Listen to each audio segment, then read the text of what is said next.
people.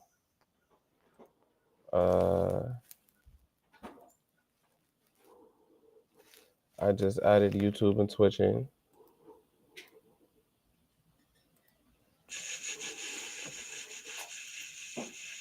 Give me 1 sec, peeps. I'm adding YouTube and Twitch in right now. Boop. And we are on Garcia versus Pete. Okay.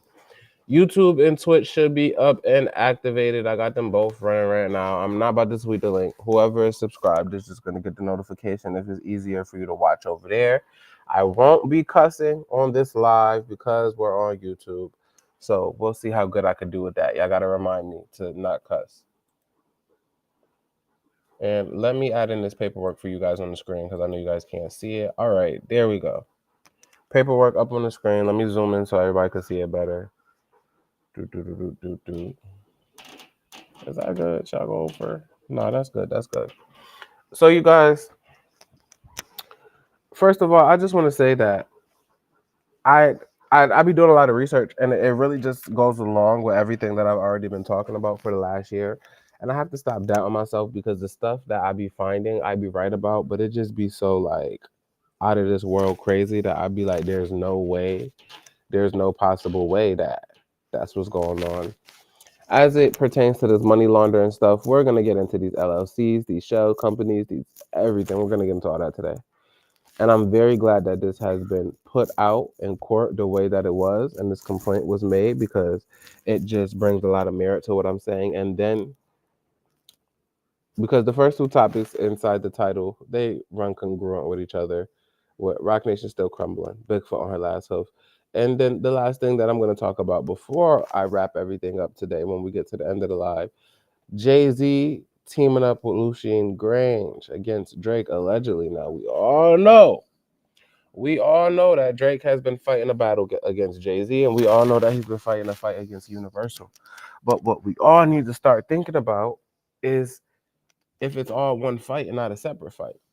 But we'll get into that when we get there. Right now, first, let's get on Bigfoot because she's the least important thing, so it'll be easier to pack her up real quick and get through these court documents, right? I'm not going to go through all the court documents, or maybe I did a stream last year around this time in February. Not around this time in February. I think it was like April or May when this first came out, and I did a whole live on it, but I didn't save that live, so we may just go over the entire court documents again. But the most important part for me with this will be the amended complaints.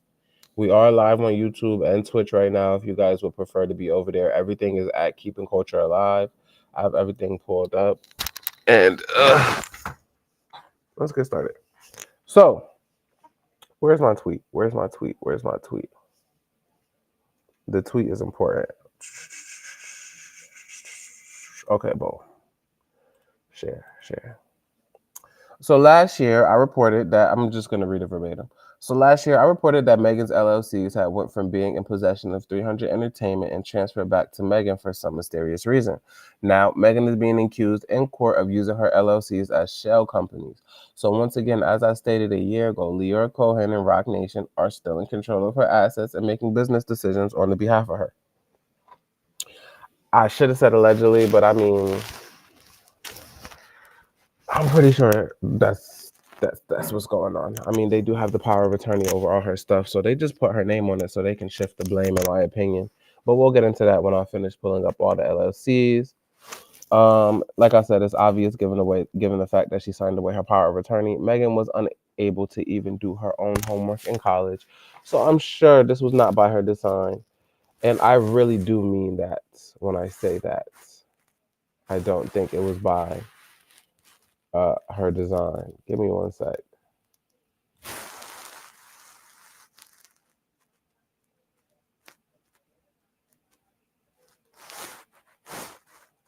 Because I didn't even see that. My DM just open. All right. Wasn't nothing serious, but still. So I'm not even going to get into this part. Let me read this part really quick. Shell company money laundering typologies, right? We have fake invoices. Shell company creates fake invoices for non-existent goods or services. It then pays for the fake invoices using illicit funds. Round tripping. Shell companies buy goods and services from a legitimate company, sells them back to the same legitimate company at a higher price.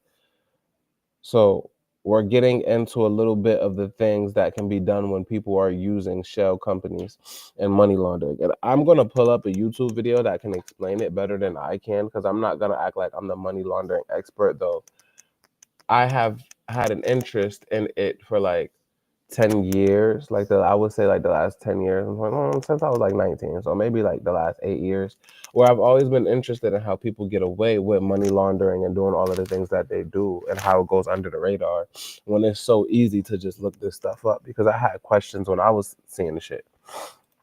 So boom. And again, I'm doing all of this before I get into the court documents, just so y'all know that we've been talking about this for a long time. So this was February 3rd, 2024, almost exactly a year ago. The people want to know what you did to get your name and likeness back from Leah Cohen, because like I said, let me see, Megan Thee Stallion, Hot Girl, that's who the owner was. But before the owner of this LLC was 300 Entertainment. Now, I can't pull it up right now because it's so old, maybe at a different time. But where it says right here, where you see, hold on, let me pop you guys on the screen more. Zoom in. Go over. Where you see right here, where it says owners, Hot Girl Trademarks Holding, LLC, this used to say 300 Entertainment. I can't imagine somebody that signed in a 360 deal just being able to get all their trademarks back like that. But it makes sense to me when I factor in the fact that she signed away her power of attorney, because whether her name is over the trademarks or not, they still have power of attorney to operate on the behalf of her business. And that's all going to be important when we get into the court documents. So let's get into it. Can you guys see? Well, let me know if I need to zoom in more in the comments. Let me know if you guys could see. So, I think we already know. Emilio Garcia, an individual, against Rock Nation LLC, a Delaware business organization. Hot Girl Touring LLC, a Delaware business organization. Megan Thee Stallion Entertainment Inc., a Delaware business organization. Megan Thee Stallion, an individual. So, plaintiff Emilio Garcia, by and through his attorneys, Valiant Law and West Coast Child Lawyers. This is just, letting you know everybody that's involved in the case. So, plaintiff was employed. Plaintiff would be Emilio. The plaintiff was employed as Pete's personal cameraman. Unfortunately, the hypersexualized and graphic lyrics pervasive throughout Pete's music blended into the working relationship between Pete and her employees, as she subjected plaintiff to unlawful discrimination, harassment, and retaliation on numerous occasions. So just breaking that little tidbit down right there, which I think is obvious. They're just saying that Megan is a freak hoe in her music. Megan is a freak hoe in real life. It was affecting the workplace because the nasty things that she raps about, she actually does them in real life. And she lives her life like that. And for those of you who don't know, the sexual misconduct complaint is that they were in Ibiza, I believe. Yes, Ibiza. And she just started having sex next to her cameraman, who was a gay man, with her best friend, who was a woman. So I'm pretty sure that made him feel uncomfortable. Again, I want you to think about, no matter what, a lot of people see celebrity lifestyle as a celebrity lifestyle, and they don't know that people are actually working. So whether you're a cameraman and you getting to go to clubs and parties and this, at the end of the day, you're still working. So just imagine you at your workplace, right? You're at your desk. There's a bunch of cubicles around you, wherever you work at, whatever you do, and people just bust out and start having sex next to you while you're at work. I think that's disgusting. I think there's no situation in life, even if I was attracted to someone, where I would feel comfortable while I'm at work or in a public setting where someone just starts having sex next to me. I think that's absolutely disgusting. I think if you would even just start having sex in a public place like that where other people could see you, you don't have respect for yourself, but let alone to be in a workplace and a car, to force somebody to go through that. You know what I'm saying? So, one such instance of unlawful sexual harassment involves Pete forcing plaintiff to witness her perform group sex with her best friends. This is plural, as alluded to in lyrics from her song bearing the same name. Plaintiff tried to ignore the harassment and other unlawful acts detailed herein, but defendant's treatment of him grew worse until defendants unlawfully terminated his employment. Cruelly, defendant's retaliation stemmed beyond the period of plaintiff's employ, as upon information and belief, plaintiff was blackballed. So here we have this blackballed word again coming up in actual legal documents now as it pertains to Roc Nation.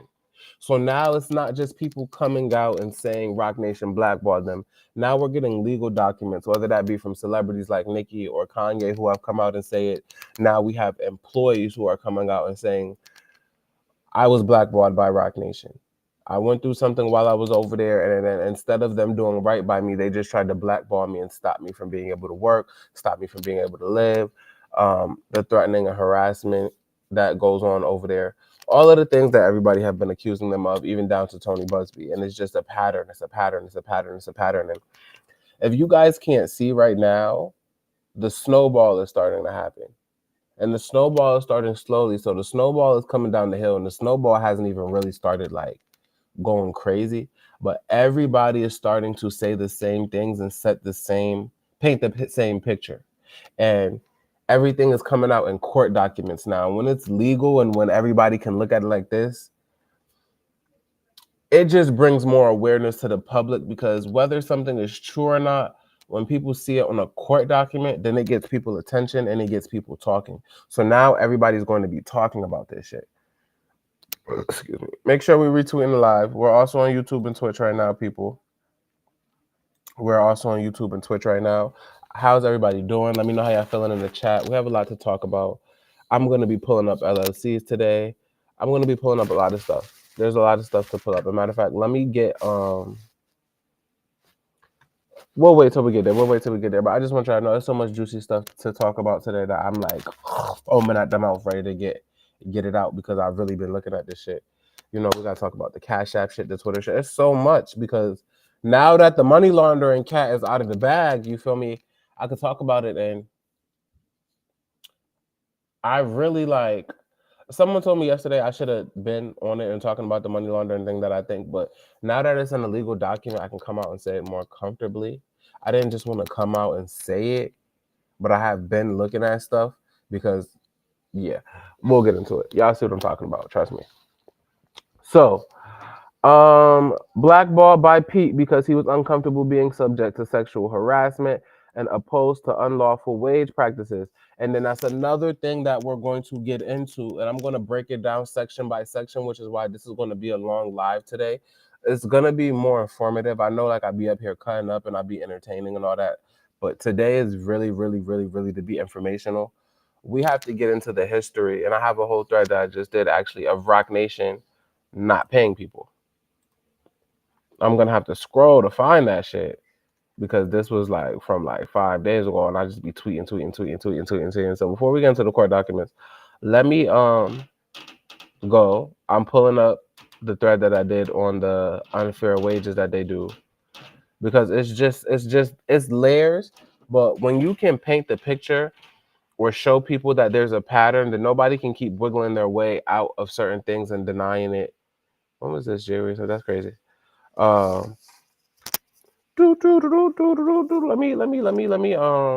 search for it on my page. Q for Rookie. Desiree. Because this shit was like, when did I say this?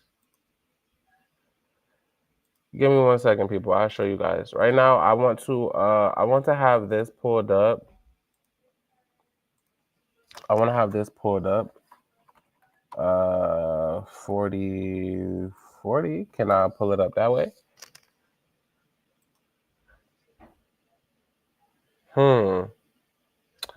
Twitter been on some shit where I have to do advanced search. I have to do advanced searches so that I could pull up exactly what I'm looking for. And last year, it really wasn't like that. Elon been fucking Twitter up. See, I should have been able to just pull that up, and it didn't just come up. That's why I want y'all to know too, and I want to talk about that.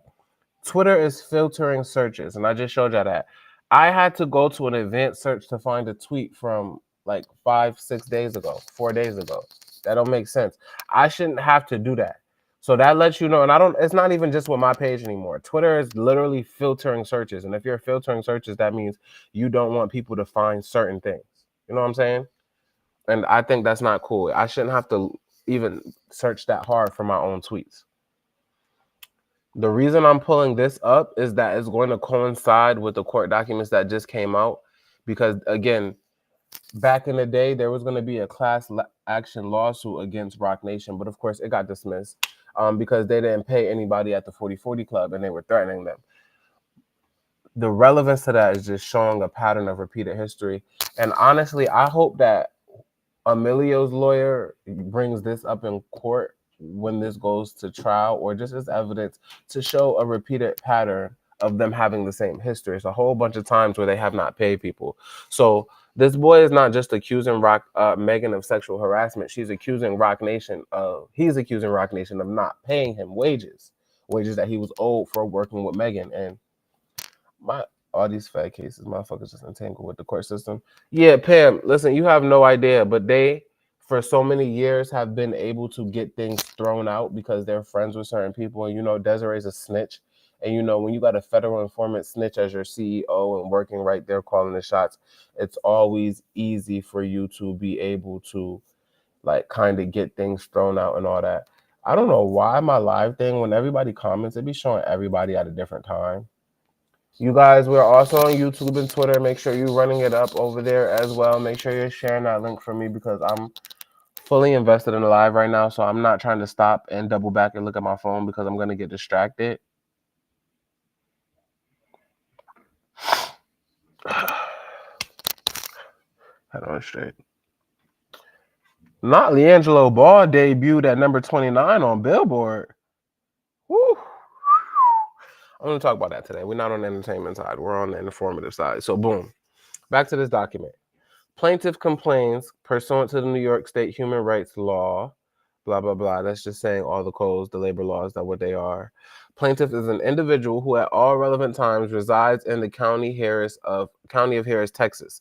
Defendant Rock Nation as a LLC is, and at all times herein mentioned has been, a Delaware business organization with the capacity to sue and to be sued and doing business with a principal place of business located at 953 North Sycamore Avenue, Los Angeles.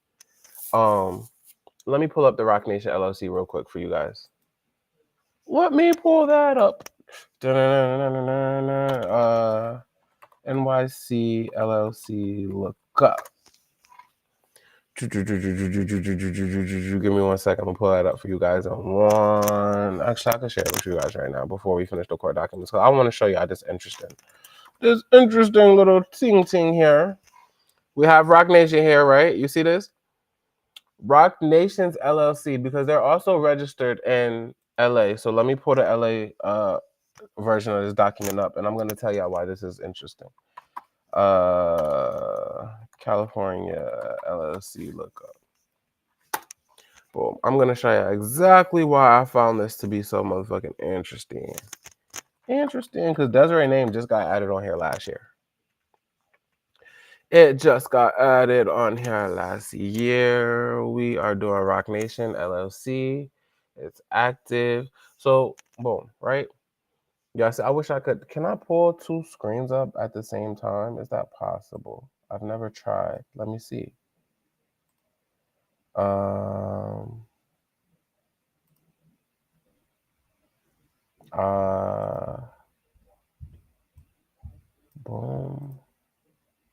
I don't think that I can pull two screens up at the same time. It would be more useful to me if I could do that. But I guess not. Whatever. I'll just go back and forth. So, boom. And I have this here. Now we're going to pull up the LA version. I just want to make sure you guys could see. Zoom in. You see Rock Nation LLC right here. Boom. I just had the shit pulled up. Here we go right here. View history. Boom. Statement of information. Let's get that downloaded. Pull that up. Share this. Boom. So, Rock Nation LLC. It is registered in Delaware, able to operate in New York and operate in California. The principal address is now in New York. Now, let's look up what the principle of an LLC is, because I know, but it's easier for me to explain with the definition in the face. Because this is important. It's important because I'm going to show y'all how everything Desiree, in my opinion, really is calling more shots than anybody else at Rock Nation, if you ask me. Let's zoom in. Zoom. This is the AI overview, though. Boom. Anyone who owns shares in an LLC is officially known as a member. To distinguish themselves as more than a member of the LLC, sole owners of LLC may call themselves principals. The principal may be an official title outlined by the LLC's operating agreement. So let's go over here and see what they're saying. LLC president versus principal, because this is important. And the reason why it's important, you guys, the reason why it's important is because if you come over here and we go to New York, which is the principal address, the main operating address where they do business at for Rock Nation, you'll see here Jay-Z's name is not on here. You have Desiree operating as the principal officer since January 1st, 2024. And that says start date. So that leads me to believe that she was not the principal officer effective before January 1st, 2024. So one theory that I had as I've been discussing things with my KCA group, because I always have to give credit to it's not just me, it's a whole team of us people, like 5 or 6 of us that helped me with this. They had to have known that the power structure and the power balance was being switched and things were coming down the pipeline, because Desiree, again, she was not the principal officer of the Rock Nation LLC until January 1st. You don't see Sean Carter on here anywhere. And then you have Jana, who I think is the president, or she has some role over there. But Desiree is listed as the principal officer of Rock Nation, not Jay-Z. And she's also the CEO. We'll get into why that's important in a second. Let me pull this back up. Boom. An LLC or limited liability company combines elements of a partnership and a corporation. It is a mutual association of people for a common business, like a partnership, but it offers the liability protection for its investors of a corporation. LLCs are created by agreements under state laws which vary, but all offer more flexibility in organization and management than a corporation, which has stockholders who invest money, a board of directors, and designated officers, such as a president. LLC investors are called members and can create their own organizations and titles. Principal. An LLC principal is a major investor, usually the largest one and maybe the only one. Now, that's not always the case, but I want y'all to look at why that's important. An LLC principal is a major investor, usually the largest one and maybe the only one, but that's not always the case. LLCs can have just a single owner or many, who each may contribute the same amount or who may put up different amounts of capital. A principal has the most at stake in the business or operation of the LLC, whose profits are passed directly to its members. So again, Jay-Z is the founder of Rock Nation. Desiree is listed as the principal of the LLC that is Rock Nation, which would make her, on paper, the most powerful member of the company and not Jay-Z. So when I'm sitting on Twitter every day and I'm on live and I'm clowning and I'm joking around and I'm telling y'all like Desiree is running shit, I'm joking, but I'm being serious. I'm joking, but I'm being very dead ass serious. At this point, Jay-Z is not calling the shots over there. The snitch is in charge of Rock Nation. Y'all are seeing it right here for yourself. Desiree's running shit over there. Then when we go over to the California lookup, boom, let's pull this back up. Let's pull up the LLC information for Rock Nation. The principal address, meaning the main address, would be in New York because that's where Desiree operates from. The mailing address will be in Beverly Hills, California. And I'm not saying these are their personal addresses. These are obviously just the registered addresses. These aren't people's personal home. But I'm just going to show you the principal of the LLC. Let me zoom in so you guys can see. The principal of the LLC is Desiree, right? The principal address would be in New York. The mailing address would be in Beverly Hills, California. The LLC was formed in Delaware because Delaware has certain laws that allow people to operate a certain way when they have LLCs, which is why they do that. Now, when we look here, we have manager or member names of the LLC, and this is for the state address of California: Michael Rapino, Lawrence J. Brown, Sean Carter. You do not see Desiree listed here, right? Boom. Then when you see Chief Executive Officer, none is listed. None is listed. And I have my reasons around why I think that is too, because they don't, in order, you see right here, it says CEO name, CEO address. They don't want Desiree's information listed. However, when we go over to New York, we see that regardless of her name not being up there as the CEO on the LLC for California, she's still listed when you go to New York as the principal officer. Not Jay-Z, not Ty, Desiree. Now, we have another interesting thing to look up. Give me one moment here. Rock Nation Sports. That's what I wanted to look at. Rock Nation Sports. Where's Rock Nation Sports? Because that's another interesting find that I had the other day. And it's going to be important, and then we're going to get back to the court documents now. The first thing that I just want to say is how, like, the blame is definitely always going to be on Jay-Z because he's a part of the group. But Jay-Z's a lapdog, and I'll be trying to get people to understand that. Really, that nigga has somewhat of a middleman himself. View history for this LLC. Pull this up. There we go. It says it right there. Nothing has changed from when I looked it up 2 days ago. Ladies and gentlemen, take a gander here. So the manager or members of Rock Nation Sports, we have Marcy Media LLC, Live Nation Worldwide Inc. And pulling up all these LLCs are going to make sense once we finish reading the court documents. But I just want to put it in your face and put the bug in your ear before we finish getting into the part of the court documents that I really want to get to. Live Nation is a manager or member of Rock Nation Sports. Why? We all know that Live Nation is the main investor for Rock Nation. If you don't know, then now you know, but it's official on paper. So the whole last 365 days, I have not just been talking about my ass when I've been telling y'all that funny shit was going on with Live Nation and funny shit was going on with the tour, and they were inflating Megan's numbers. Megan is signed to Live Nation. They have more of an incentive to make it look like she made money on tour, more money than she did. And a lot of that money that they said that she made on tour, I'm thinking allegedly, I don't think that Megan made $40 million on tour. They were giving away free tickets. Tickets were discounted at $25. You can't tell me that Megan made close to what Doja Cat made on tour, and nobody really was popping out to the tour like that. So then you really have to start looking at shit like this, and then you look like, oh, Live Nation, which is the fucking touring company, is a fucking manager of Rock Nation Sports, which means they have much more business than just the management or the music side. They're over pretty much everything, right? And I haven't even gotten into the Universal part because that's going to be when we get to the Drake shit. However, you have it here in your face that Live Nation is listed on the LLC for Rock Nation Sports.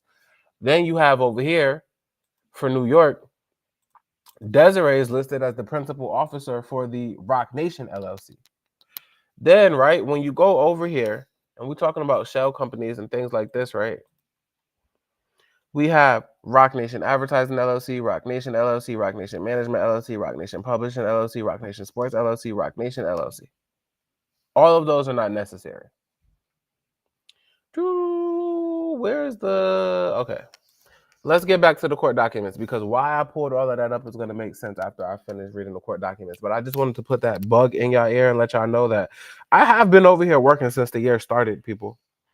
I have been over here working since the year started, and I'm glad that these court documents came up because now I get to talk about my findings.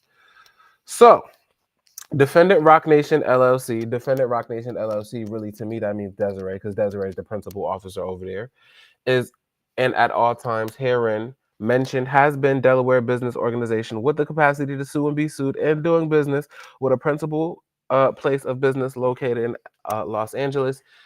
It is no longer located in Los Angeles. The principal place of business is in New York.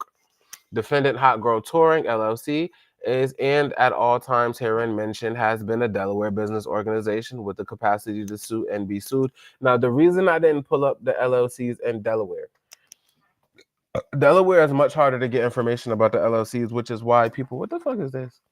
Which is why people even go to Delaware to do their LLCs, because it's easier to hide certain things and harder for people to pull up the information that I'm pulling up right now. And I still haven't pulled up all the information that I could.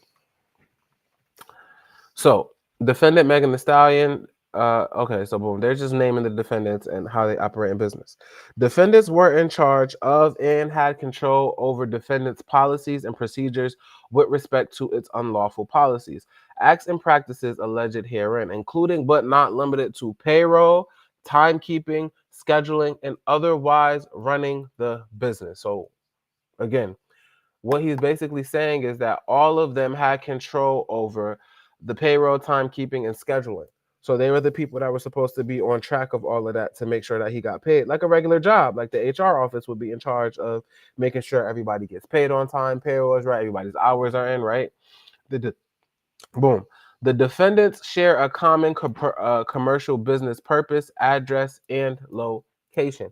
What does that mean? Every single LLC listed shares the same address. So the Rock Nation LLC shares the same address as the Hot Girl Touring LLC, which shares the same LLC as the Hot Girl Publishing. The Rock Nation Sports shares the same address as the Rock Nation LLC. All of these places are operating from one business address.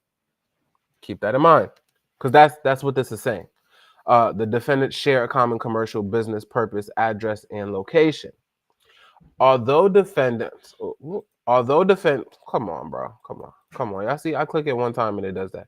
Although defendants may be separate and distinct business entities and individuals, they engage in related activities.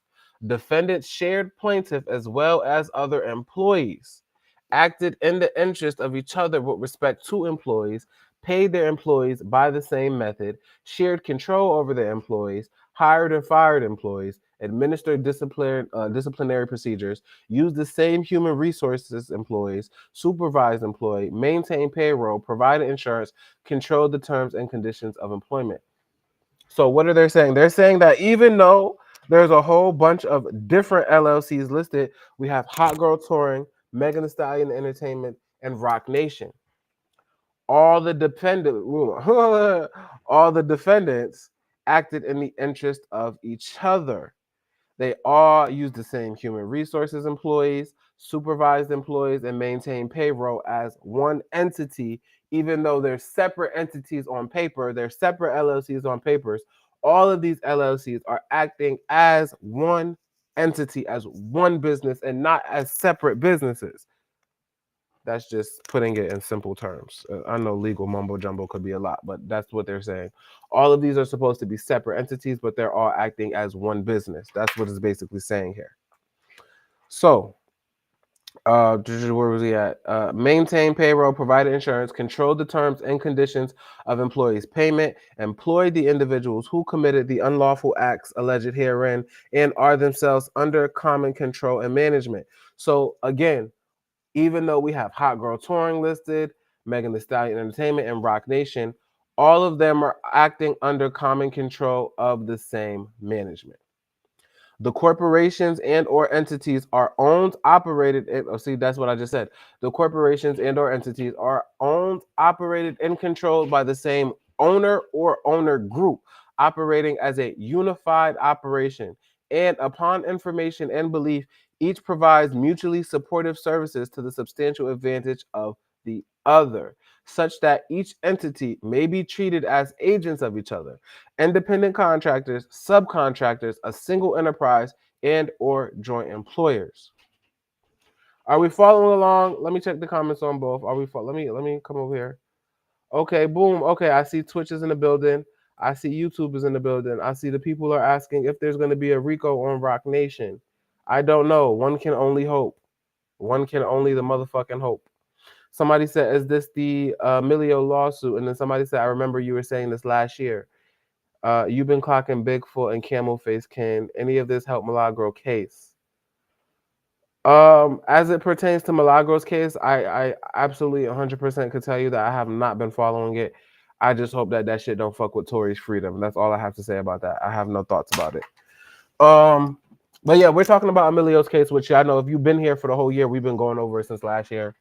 But I've been looking at the business side of things for the last couple of weeks, which you guys don't know on the back end, even though y'all have been, I've been going live very late night. So anybody that's been catching my late night lives, then y'all know that I've been on the low looking up into the LLCs and looking into the business and digging into who has shares and what, and who's partners with what, and who's doing this with who, and who's working here and who's doing this. So when all of this came out in the court documents, it didn't surprise me. It more so just validated the fact that I'd be on the right path when I'm searching for all the things that I'm searching and when I'm looking up all the things that I'm looking, because it really did strike me as odd that Desiree would be listed as the principal of the Rock Nation LLC when that's supposed to be Jay-Z's company. Now, I could see if she was listed as a manager, even though she's the CEO, but the principal is usually the person who has the most power in the LLC. We'll get to that. Now, what these let's read this small part again and break it down. The corporation and or entities are owned, operated, and controlled by the same owner or owner group, meaning they have all these different LLCs, but all of them are being operated by one person with the same interest, and they're not being operated for different things in business. So whoever is operating the Hot Girl Entertainment or a Hot Girl Touring LLC is the same people who are operating the Rock Nation LLC, which means also, like I told y'all, right? This goes back to me saying that Megan is not an independent artist. You cannot be an independent artist when Rock Nation is the people running your LLC. That means that you are in a 360 deal. That means that everything that you do, they have to recoup off of. That means you're in a 360. It's impossible. So what they have it looking like is that people are independent artists, but they're not actually independent artists. And that's something that's going to be very important when we get to talking about the Drake segment of the live, because a big part of the Drake thing is independence in music, and it would be a scary thing for if Drake went independent, but we're not there yet. But Rock Nation basically comes in and they're offering people these deals where it looks like, okay, to the public, the narrative would be that you're independent and that you just have us managing you, but really, we are operating your business for you. We're recouping the money in 360 degrees of your business, whether that be publishing, whether that be touring, whether that be endorsements. They're still getting a piece of all that. And on top of them getting a piece of all that, they're able to move the money around how they want to. When you have these LLCs and then you sign over power of attorney, then people can act on your behalf in your business. So let me pull this up really quick over here. Damn, I gotta pull up mad tabs. It's okay. It's okay. We got 3 screens going. Just so I can show y'all what I'm talking about. Last year I reported. Boom. We got that part. Go over here. Boom. Power of attorney document. That's what I'm looking for. Boom. So what do I mean by that? Megan signed over her power of attorney. If you guys don't know, I've been screaming this shit to the top of my lungs. Shout out to Zachary. When I pulled the LLCs, Zachary landed this piece of document inside of my DMs and I reported on it. So I pulled up the LLCs last year and I already had found it weird that they had been transferred over into Megan's name, because I don't know Jay-Z or Lior to have ownership or something and to just give it up to somebody for free. So in my head, she either sucked somebody off to get that back, or that was just a rouge. And it was a rouge, as we see. So, like I've been screaming to the top of my lungs for as long as anybody will hear for the last year, Megan signed over her power of attorney to William A. Wooten, Ardell Hutcherson. These are Rock Nation attorneys who act on the behalf of Rock Nation. I don't even have to pull that up. I already have it. Boom. Rock current owner, Rock Nation LLC. Correspondent, William A. Wooten. So, people, what does that mean? The same attorney who has power of attorney of Megan's LLC is the correspondent for the Rock Nation LLC, which Desiree is the principal owner of. So when the court documents are saying that all of these people are different entities operating as one, this is exactly what they mean.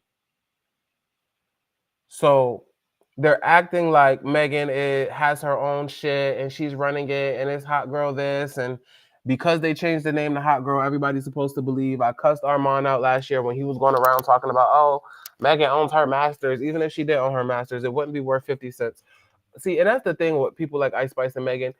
People want to boast about owning their masters, and I can't even cuss because I'm on YouTube. You bitches owning you. That's like owning a whole bunch of nothing. It's like owning a whole bunch of grains of sand. You can't do nothing with that shit. It don't mean nothing. And as it pertains to this one right here, them trying to sell you that this girl is independent. When I'm showing you, I will pull it up right here, right? Rock Nation LLC correspondent William A. Wooten. Boom. Let's go back. Megan signed her power of attorney over to William A. Wooten, R. Dale Hutcherson, Rock Nation attorneys, who are also. Whoop. Y'all see how it's going? Y'all see how it's doing me? You see how it's doing that? Let's scroll over. Let's scroll over. Boom. Attorney. All right, here we go. Here we go. Here we go. Here we go. Here we go, people. This is what I was looking for. This is what I was looking for. This is what I was looking for. This is what I was looking for. Megan Thee Stallion's trademark used to be owned by Theory Entertainment LLC. Who is Theory Entertainment LLC? Entertainment LLC. Boom. And when we pull up Theory Entertainment LLC, what do you get? 300 Entertainment. 300 Entertainment. Pam says she couldn't possibly be smart like at all. No, she's a dummy bitch. She's a dummy bitch. If I can pull this shit up on my own, then she should have been smart enough not to do the stupid shit that she did. But she's fucked. She's royally fucked. She's fucked. But I'm glad that it's all coming back up and it's all coming back out because it just proves me to be right. So, people, I lied to you not. I do not ever come to y'all with lies. And whatever was filed in court, they're not lying. So let's get back to the court documents because I'm trying to paint this picture for you guys. 777 viewers, angel numbers. Boom. Look at that.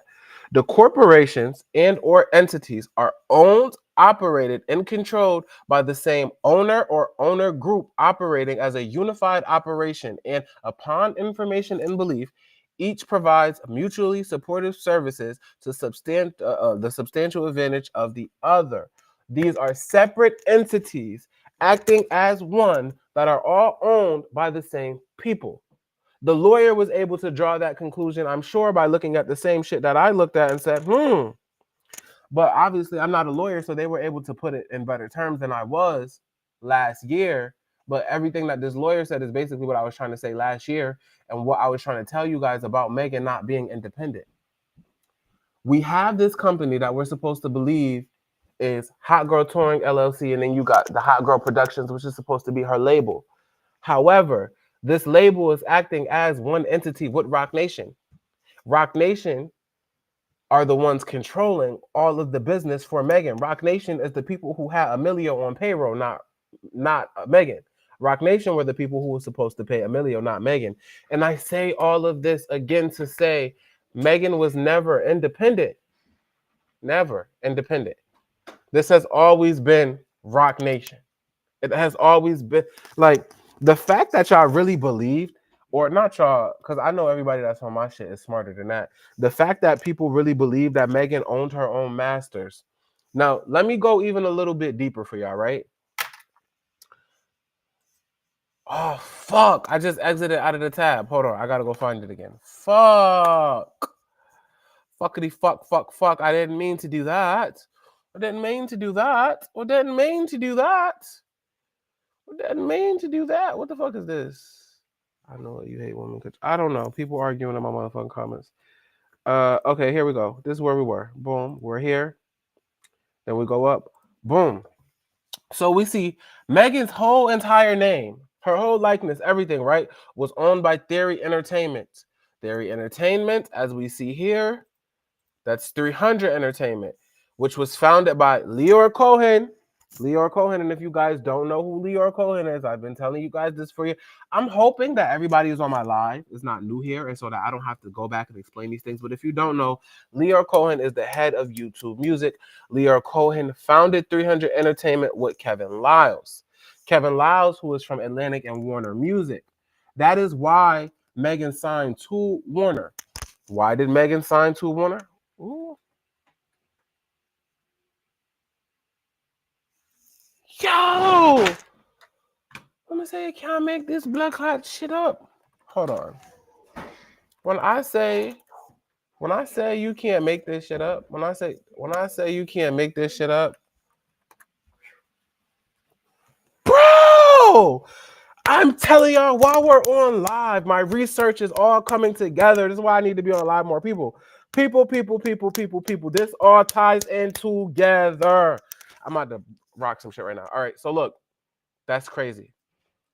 So you see this right here, right? It says Todd Moskowitz versus Theory Entertainment. That's 300 Entertainment. That's Lior and them, right? So this man, Todd Moskowitz, and I didn't even see this. This was in 2019. This is important. Oh my God, this is crazy.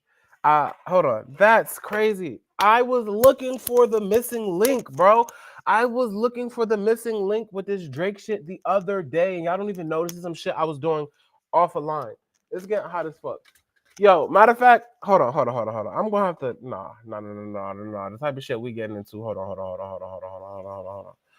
This right here. Hold on. When I break it down for y'all, then y'all gonna understand why I'm acting like that. Because all this shit ties in together. The Jay-Z, the Rock Nation, the Megan, the 300 Entertainment, the Drake shit that's going on, Nicki, Live Nation, everything is just clicking. I was missing two important things, right? Because when you're doing research, you always have to have a theory, you always have to have a question. And I have a question that needs to be answered. Now, let me pull something up that I'm trying to pull up real quick. Is this it right here? Is this yes. People.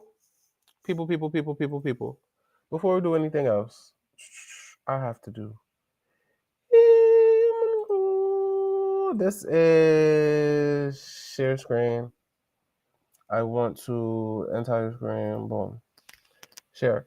People, for Twitter, my Cash App is on the screen. Somebody said, wait, listen, y'all don't even know how we really about to really get into it in a second. I'm telling you, I have no clue. But let me beg for some money real quick so I could pay my rent like JT did. Because the nigga's struggling, apparently. That's what they say on Twitter every day, that I'm struggling and I can't pay my rent. So since I'm struggling and I can't pay my rent, maybe somebody else can help me. But in all seriousness, let me be serious though. My Cash App is on the screen. My Cash App is on the screen. If you guys want to make a donation, even if it's just $1, it will be appreciated. I'm trying to get it up on the YouTube and Twitch screen. But what I'm using for YouTube and Twitch, I really don't be knowing how to operate this website yet like that. Okay, there we go. Boom. Okay, so you guys, I'm gonna leave this up for a second. We have my Cash App is on the screen. Screen share. Entire screen. Boom. Share. It should be there now, right? This is confusing me so bad. How do I go back to where I was just at? All right. That's me on the screen right here. That's me right there. Twitter, you guys, help your boy out. Donate some money. I'm trying to get Twitch and YouTube to get this on the screen as well. However, I simply don't know how. Like, I don't even know how to go back to the comments now. Talk privately, go.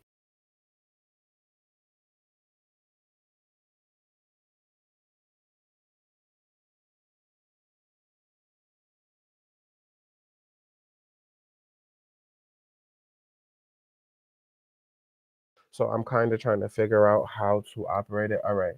So we add presentation, screen share, boom, put this on screen share. There we go, ding, ding, ding, ding, ding. All right, people. So before we get back into all this research that I'm doing for free, and we finish talking about all the things that I'm talking about, before I share this beautiful research that I've been working on since the ball has dropped through motherfucking heartbreak and agony, donate to the kid. The Cash App is on the screen, even if it's just $1. It don't have to be much. I don't have a minimum. But if you guys would like to spread the love, the Cash App is on the screen. Donate $1, $2, 50 cents, whatever you feel like dollar. Donate them. But the Cash App is on the screen, and I'm about to leave it up there for like 30 more seconds just to motivate y'all to want to donate to the channel, because I am about to give y'all some crazy shit. That is crazy. Like I'm sitting here, and that's crazy because I'm looking for this nigga like over. I'm looking for the shit that I'm about to talk about with y'all. But I'm sitting here like, I know for a fact, like I was missing one thing as it pertains to the Drake situation. But there's so much that this shit all ties in together because it's all the same group of people. Now, again, like I said, Cash App is on the screen. Donate if you want to. You don't have to. You're not obligated. Retweet the live. We're almost at 1K. I would prefer for us to be at 1K just so that many people could be getting the information. Cash App is on the screen. Make sure you're donating. If you're not donating, be in the chat, active, liking this on YouTube. We're also on Twitch. Like on YouTube. Subscribe on YouTube. Subscribe on Twitch. And let me get back to the other shit that I was talking about. But yeah, mouse acting a fool. Let me get back to what we were talking about. Stop screen sharing. Present. Share screen. Go back. Where were we at? Todd Moskowitz. That's where we were at. The Todd shit. Boom. Same thing for this other tab. Let's get back. Are we here? We were on the Cash App screen. There you go. My mouse is acting. Where is my mouse? I have 3 monitors up, guys, so my mouse gets lost on the monitors. New scene. Boom. Here. And then share screen. Pull up the Todd shit. Okay. All right. Let's get back on track. I'm in the right place. All right. Let's get back on track.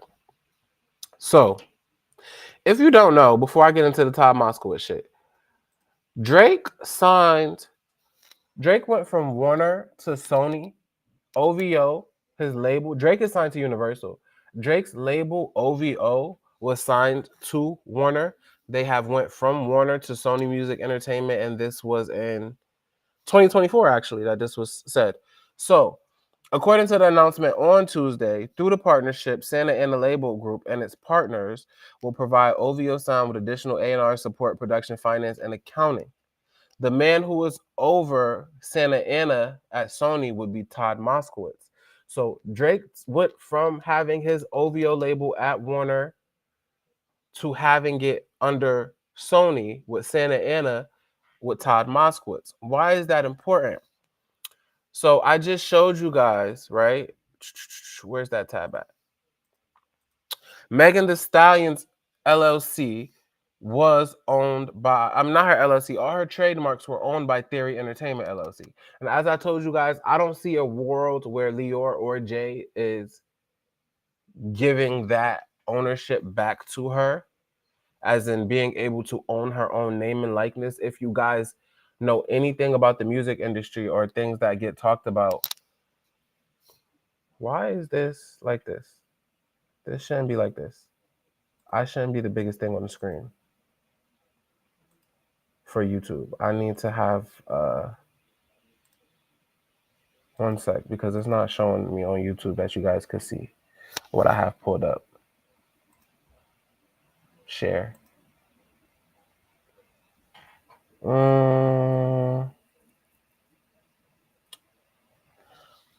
Give me 1 second, guys. Let me check YouTube just to make sure, because it's not showing me that YouTube could see what I have pulled up on my screen, and I need to make sure that the people on YouTube could see the same thing that the people on Twitter can see. This shit here is very important. Nah, it just has me pulled up on the screen right now. Somebody said Drake is still suing. Yes, Drake is still suing, which is why I am trying to get this shit pulled up. Orientation selection not available while live. That's fine. I need to get this shit back on the screen though for YouTube.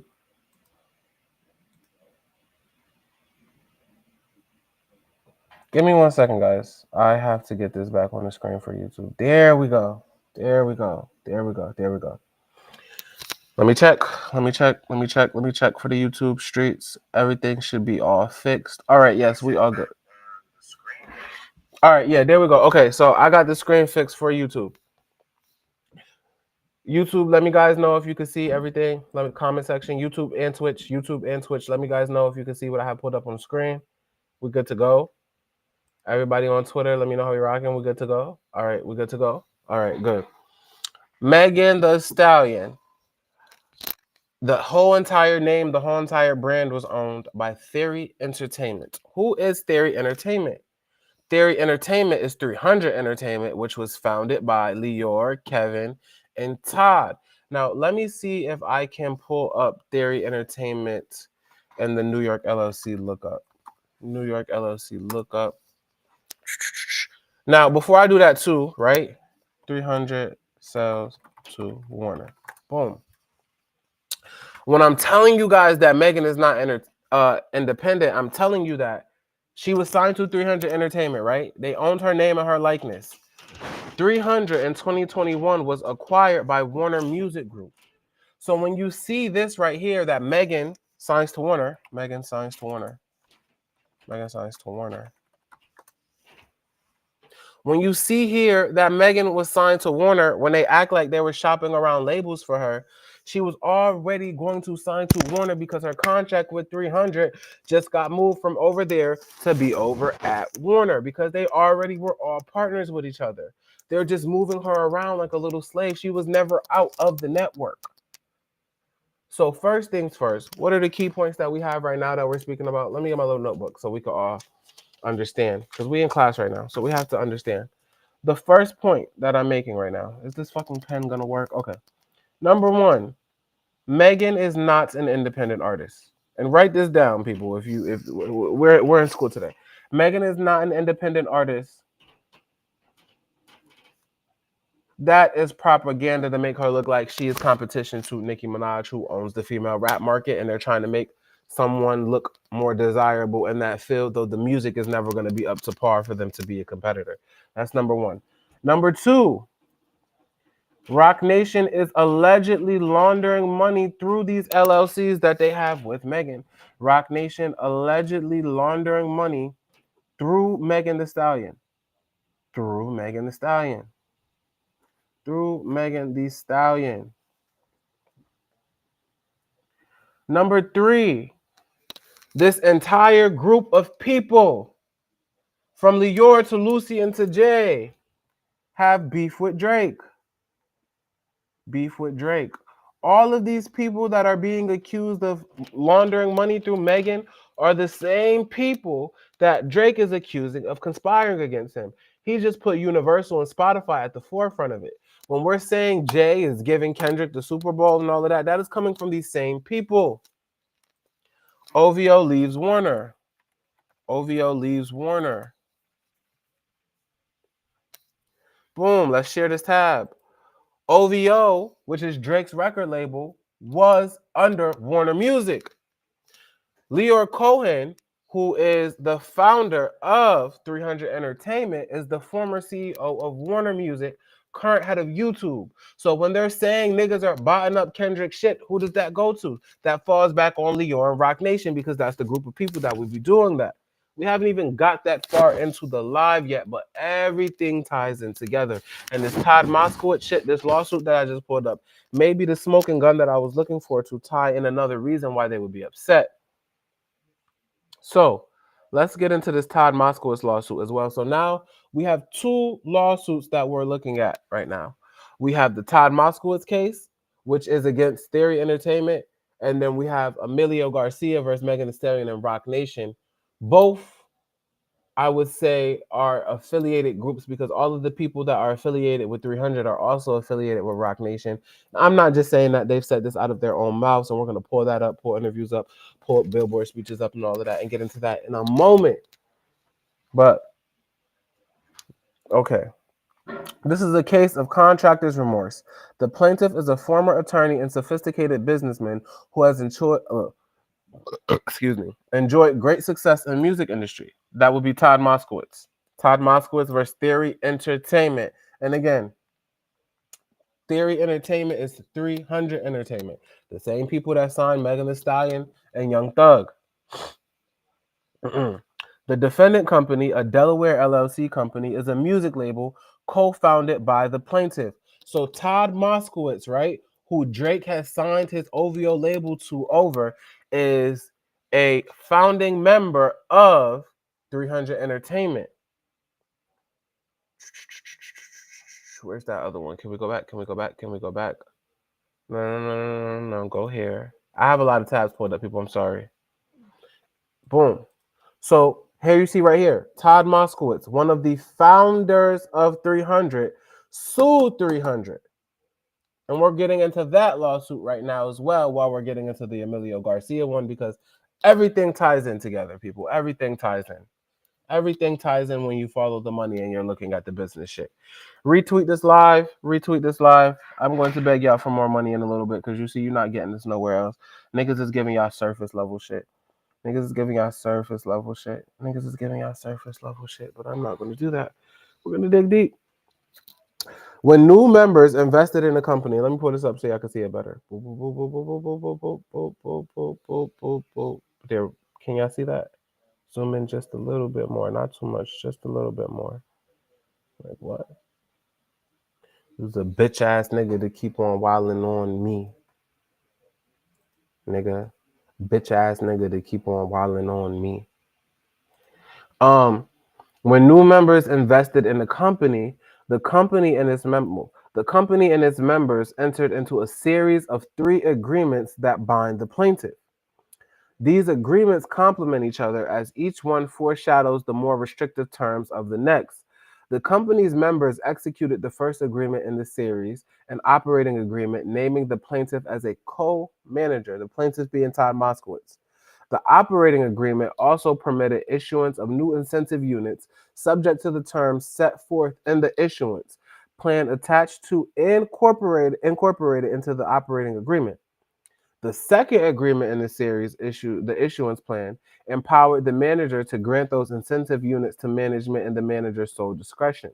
The plan mandated that any issuance would not issue or vest until the recipient executed a forthcoming award agreement and tax election. The plan foreshadowed that such an award agreement would impose terms and conditions on the award, including those related to unit forfeiture, unit repurchase, and the unit holder's termination as the manager deemed appropriate.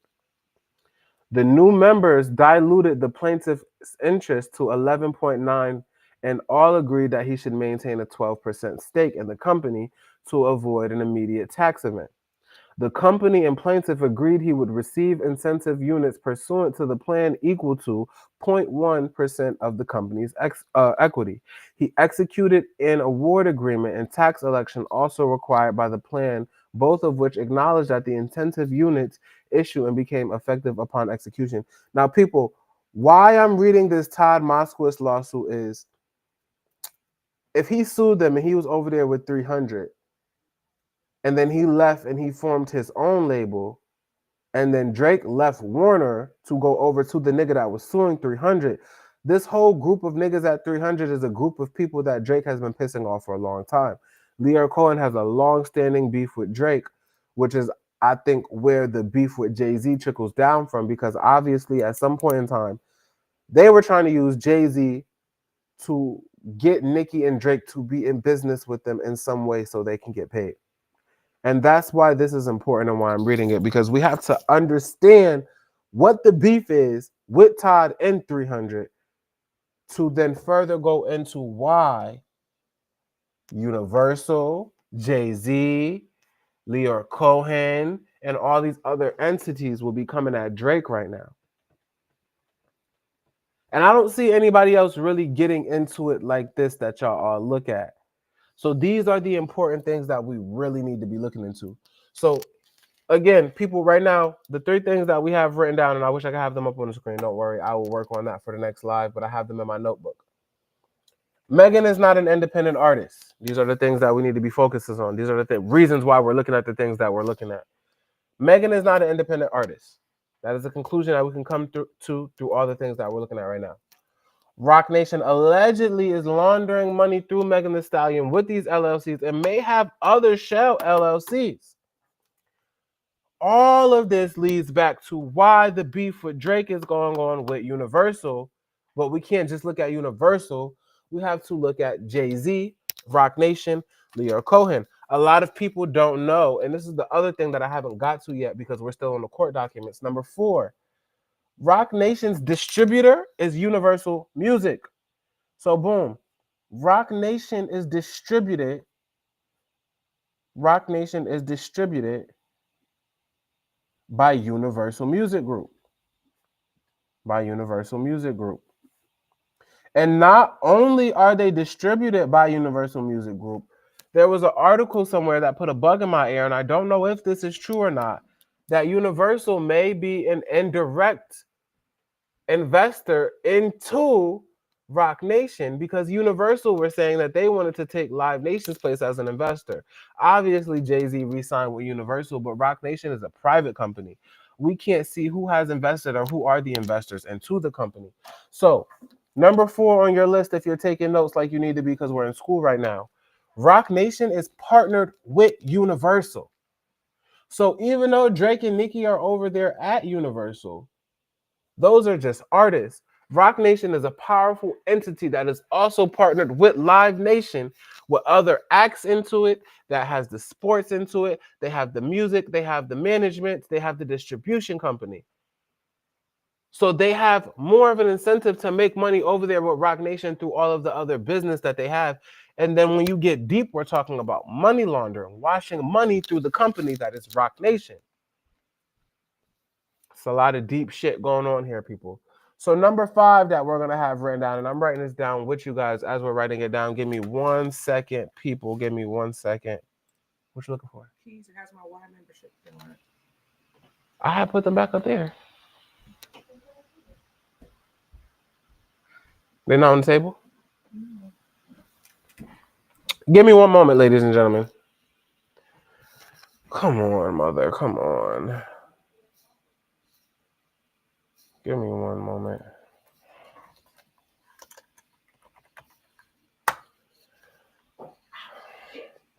Guys, give me 1 moment. I got to get up and get something. Give me 1 moment. Web player.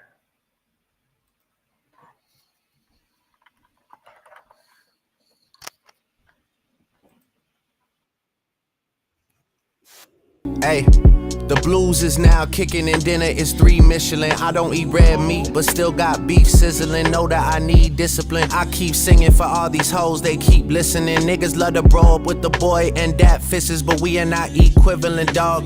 I've been the only child, don't need siblings, and I'm past him like the times that he's living in. Okay, man. If you saw what I flew here, you be like, he's sickening. If you not running some top, we not gonna keep kicking it. Classics, I keep scribbling. Lights in the Universal building just keep flickering. Money just keep coming in. You would think I'm Irish the way that it stays doubling. I could feed a country with the tax that I pay governments. Whatever they're doing with my cash is very troubling. Okay.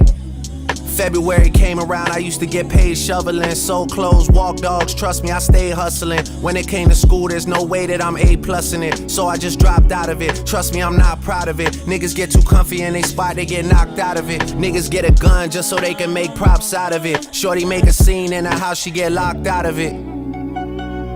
Yeah.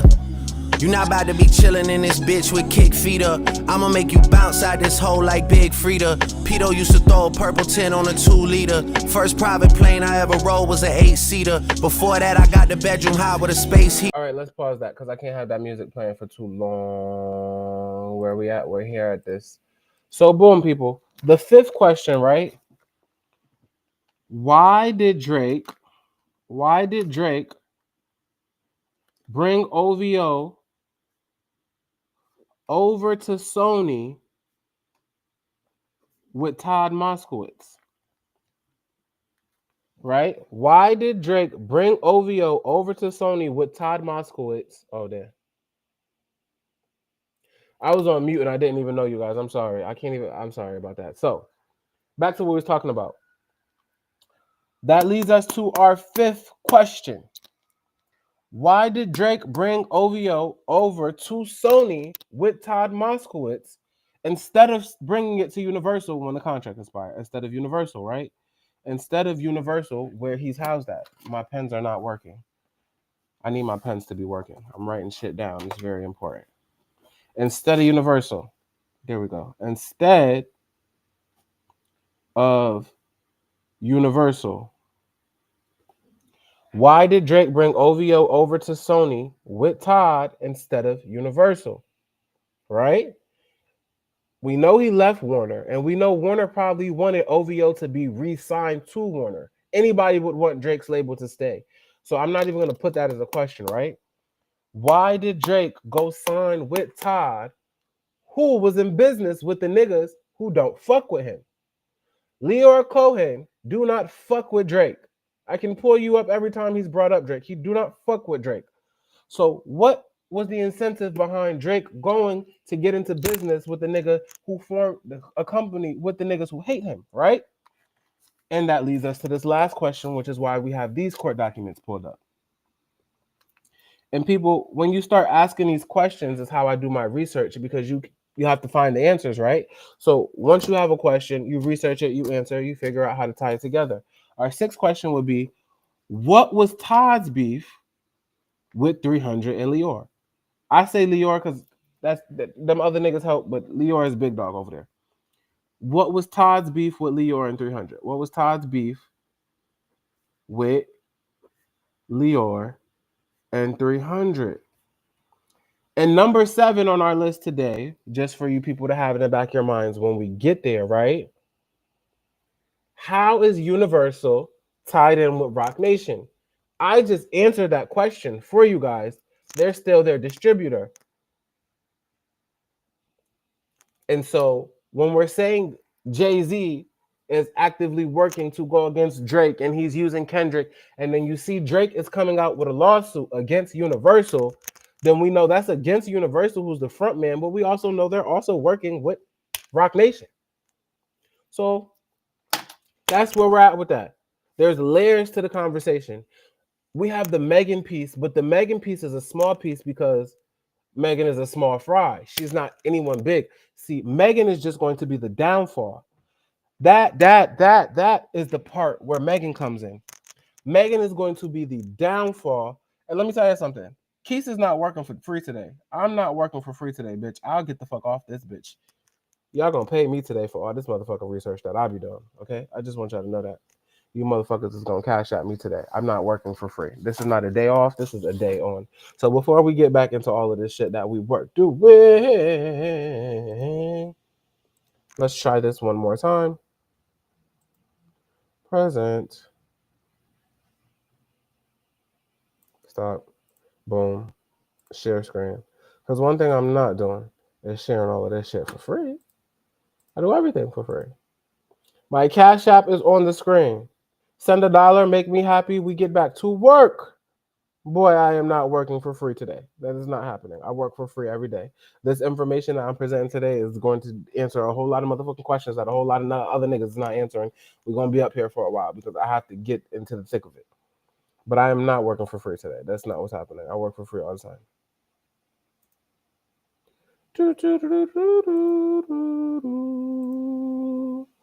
Go over here, doo-doo. So everybody, my Cash App is on the screen. Everybody better start sending at least $1 so we can get back to work because Marquise is not working for free today. Marquise works for free every day. Somebody send something so Marquise could get back to work, and then Marquise will get back to work. Y'all motherfuckers think I'm about to be working for free today, and it's just not happening. It's just not happening. It's just not happening. Cash App is on the screen, people. I'll leave it up for about 10 more seconds. You get it. Scan the code, type in the name, send $1. Donate today. Donate to keeping culture alive because that's what we're doing. Nobody else is breaking this shit down in the way that I'm breaking it down because I watch everybody and they're talking about the surface level shit. We're really trying to figure out. Well, my biggest question would be, we know why Drake is suing Universal. Again, Cash App on the screen. Now, let me stop with the foolishness and really get back to work, though. Let's get back to this right here. I just had to put that up there. On stream. All right, boom. Am I in the right place? I have this up on screen. Yeah, we back. Present. Slides and PDFs. All right. We should be back here, but I don't want to see that screen sharing. I don't want to screen share. I just want to share the tab. Share screen. I just want to share the tab. All right, there we go. All right, we're back to business. I hope that y'all are donating at least $1 to the kid and the cause. We'll check on that later. So, right now, the question that we are trying to answer before we get back to reading the Emilio court documents that have to do with the money laundering, as we were looking for that, a question that I needed answered, which was important to all the things that tie in together of what we're talking about. What was Todd's beef with Lior in 300? Todd being the nigga who Drake brought his OVO label to. What would be the incentive? And I was wondering that the other day. This is something I was doing off live. Why would Drake have brought OVO over to Sony specifically under Todd Moskowitz? This that we're reading right now, this lawsuit that we have pulled up on the screen for the people that's just getting here. This is Todd Moskowitz, one of the founders of 300, and his lawsuit against 300, so that I may answer one of the questions so that I can knock it off of my paper for my research while I'm on live with you guys. What is Todd's beef with 300, a company that he helped fund? If the plaintiff separated from the company under circumstances considered for cause or a forfeiture termination, somebody said, "What's the cash app, bro?" Oh, y'all some real niggas. We're gonna run that back. Or we're gonna run that back. We're gonna run that back. Because I'm really not working for free today. This is like this shit today that I'm presenting today. I can't even pretend like I have to, like, I could do that for free today. I can't. Me can't do that because it's just grunt. This is some shit that I've been hesitant on sharing with y'all because the information is deep and I don't like. Sometimes I get myself in trouble sharing shit that I don't need to be talking about because I really be digging deep. But this shit that we're talking about today is very, very, very, very important shit. Like, it's not no little shit. Cash App is on the screen, you guys. The Cash App is on the screen. The Cash App is on the screen.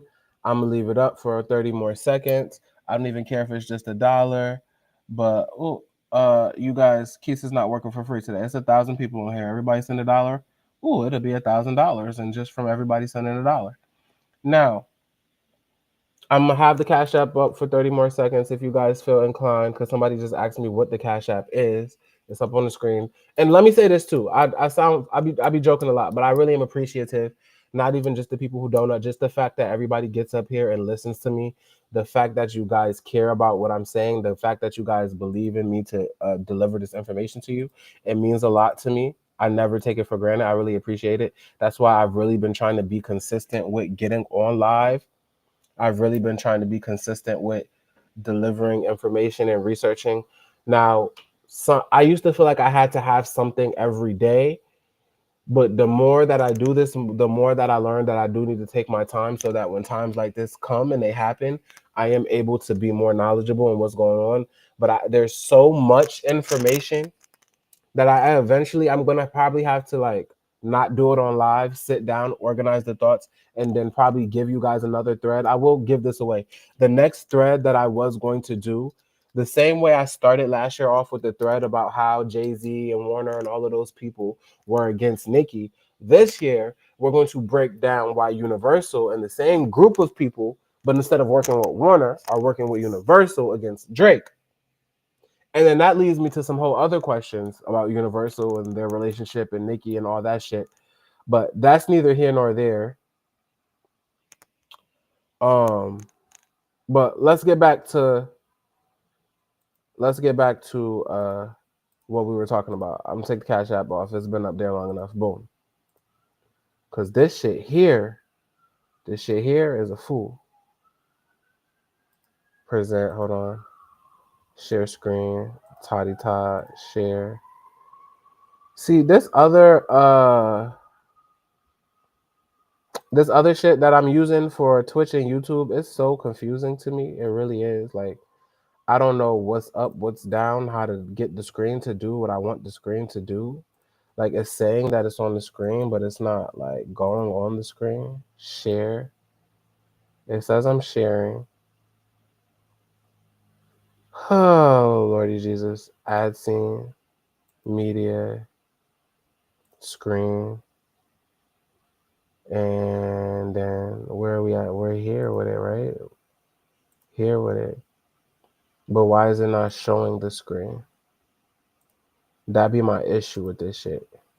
I'm trying to get it right for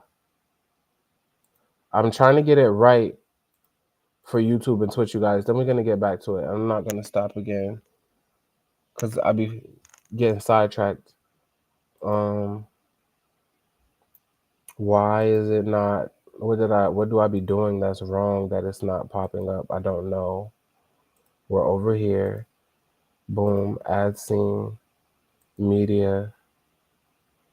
Screen. Let me. Are we on? For the people on Twitter, I have it pulled up for you. I'm trying to have it pulled up for the people on YouTube and Twitch as well. So give me a second because it's acting like it doesn't want to cooperate. Okay, we have that up. And we can replace. I guess I'll just go with this one. Exit. Remove. Yes, like y'all not if you're not on YouTube and Twitch, then you can't see how it's acting stupid, but they can see like the screen keeps coming and going and coming and going. All right. There I am on the screen. Share screen. Share this file, but it's not popping up on the screen. Delete. Delete. I'm just about to delete all of these. Delete. Delete. I hate when it does this because we're just about to get back to reading the court documents. Delete. Whatever. So I see me talking, right? You see me talking. We all see me talking. Boom. Boom. I don't want to be the big thing though. I want to be the little thing on the screen. That's, you know what I'm saying? Like this shit acting real slow. Screen. I'm not gonna lie, I'm about to get tight in a second. Like I don't even know. Like I'm hitting share. It should just be sharing that shit. Like it shouldn't even be all this extra shit. But I'm sorry guys, I gotta make sure that Twitch and YouTube is up here in the correct manner. Comment section. We good. Wait, off topic. Okay, yeah, but I'm trying to add it back in so that you guys could see what we're actually talking about. And it's not allowing me to do so. And it honestly is pissing me off. Media. Share my screen. Todd Moskowitz. Share. What's the problem? Oh, Lordy Jesus, boy, is this frustrating me. Give me 1 sec, you guys. And I can't even play music because we're on YouTube and y'all know how the copyright goes. It'll mute my video. But I just don't understand why this is not pulled up. Delete. Delete this shit too. Delete this shit too. Boom. Add a new scene. Media. Slides. No. Screen. Keys is really about to. I'm about to just drop YouTube and Twitch in a second if it's gonna be like this every time I try to because it's showing me that I'm sharing the screen, but as I'm looking on YouTube, like as I'm looking at it live, I can see that the screen that it says that it's sharing is not pulled up. Oh no, it's good. It's good. It's good. It's good. We're good. We're good. Okay, so YouTube and Twitch is good. Y'all should let me know that. All right, people, let's get back to it. So, for anybody that's just joining, you can rewind the live and then you can catch up. Pam dropped the Cash App in the comments on Twitter if you guys want to donate. Thank you to everybody that did donate. Guys, make sure you retweet the live, retweet the live, retweet the live, retweet the live, retweet the live, retweet the live. So I'm hoping that as we get through this lawsuit that we're reading with Todd Moskowitz, that it will answer the question of what was Todd's beef with Leo and 300. And if I can answer that question, then it'll probably bring me to the answer of why Drake decided to go sign over with Todd. Now look, see.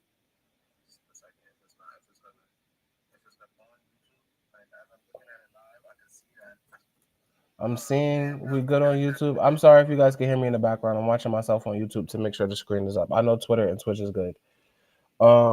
If you guys on Twitter and Twitch are not good, let me know in the comments.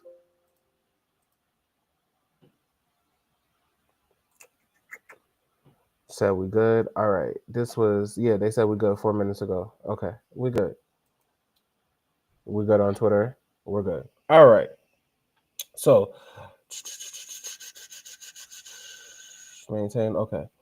The plaintiff's award agreement permitted the company to repurchase all of the plaintiff's units, not only incentive units, but also common and preferred upon his departure from the company. If the plaintiff separated from the company under circumstances considered for cause of forfeiture term or a forfeiture termination, the company could repurchase the plaintiff's entire equity stake for as little as 10 cents per unit. So basically, what I'm gathering from this, Todd's beef is that they tried to stiff him out of his contract from ownership, and that based on certain things that were put in agreements with the company, that if he was to leave or termination was to happen, they could buy all of his shares out for 10 cents. Obviously, that would be a problem for him being a founder. He wouldn't want to be able to be bought out for that cheap if it was to come for him to be under a forfeiture termination, or if there was a circumstance where that happened. And they would be able to basically just buy him out of all his shares for cheap and take over his stake in the company. So now I'm starting to get a little bit more understanding. They tried to stiff this Todd guy. I was about to say the N word because I'm used to it, but I'm on YouTube and I'm on Twitch and I'm really trying not to cuss. Really trying not to cuss while I'm on YouTube and Twitch. The plain terms of the award agreement put the plaintiff on notice that his total equity might be cashed out at the company's discretion when he left. So if he ever decided to leave the company, they could buy him out of his shares. That was what was going on. He signed the award agreement and agreed to these terms despite doing so in exchange for a perceivably small stake. So he only agreed to it to get the equity, but the equity that he received was only 0.1%. Thereafter, the plaintiff submitted a resignation letter that stated his resignation was effective immediately. Such resignation without advance written notice triggers a for cause or forfeiture termination under the award agreement. The plaintiff drafted his resignation letter to be conditioned on retaining his equity in the company, overriding the award agreement's terms. So he wanted to retain his equity. The company held fast to the agreement and sought to purchase the plaintiff's total equity at 10 cents per unit. The plaintiff then attempted to rescind his resignation and resubmit it on the terms that he believed he would avoid the company's repurchase right. So basically, for people that's not really following along, this Todd guy, who was a founder of 300, signed a deal saying that if he ever resigned, they could purchase his shares for 10 cents per unit. He wanted to do his resignation so that they wouldn't be able to buy his equity in the company for 10 cents a share, because to me that's ridiculous. That's what I'm gathering from this paperwork. Claims challenging the company's repurchase. The company moved to dismiss on the grounds that the terms of the agreements both authorizes conduct and foreclose plaintiff's conditional resignation. To the extent the plaintiff's claim questions the company's rights under the agreements, basically saying the agreement doesn't even make sense, it was not right, it shouldn't have been done, the motion is granted. Unfortunately for the plaintiff, Delaware is more contractarian than many other states. So they're more contractarian, meaning they recognize that the parties have a right to enter into good and bad contracts. The law enforces both good and bad. So in Delaware, more so than anywhere else, which is another reason why they enter into LLCs there, whether it's a good agreement or a bad agreement, Delaware is standing by whatever you signed on that contract. Delaware law presumes the plaintiff is bound by the language of the agreements he signed, no matter how draconian, no matter how unfair it is. It affords no occasion to weigh the sufficiency of the consideration the plaintiff received, 0.1% equity. Do y'all understand? Not even 1%, 0.1%, 0.1%. Let me check my phone real quick, so how we doing everywhere else. What's this looking like? Wouldn't expect it. Moving on.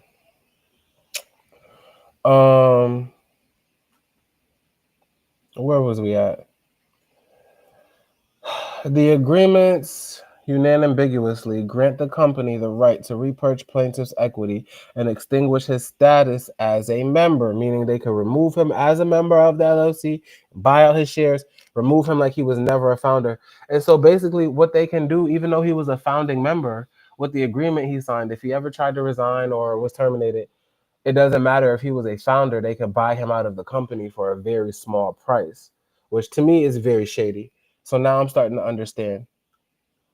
However, the company has failed to meet its burden on the motion with respect to the plaintiff's claims regarding the propriety and effect of his resignation attempts. The motion is denied in part. Now that I know that YouTube is good, I can bring my phone back over here. Okay. Background. On January 29, 2020, Todd Moskowitz filed a first amended verified complaint in the above captioned action against Theory Entertainment LLC. Theory Entertainment LLC is 300 Entertainment. Upon consideration of Theory's February 11th, 2020 motion to dismiss, I accept the amended complaint's well-pled allegations as true, draw all reasonable inferences in the plaintiff's favor, and from those allegations and inferences, discern the following pertinent facts from the amended complaint of the documents. Who said this? Is this the lawyer that said this or the judge? This is the lawyer drawing this up. Moskowitz is a veteran music industry executive who has discovered, developed, and guided numerous recording artists and has held many high-level managerial roles in the industry, including the role of CEO at Warner Brothers. People, y'all don't even know how we get into it right now because I'm just going over the paperwork yet, and then we can come back. Let's break this all down. Let's get a list of former Warner Brothers CEOs. Boom. Former Warner Bros. Warner Music CEOs.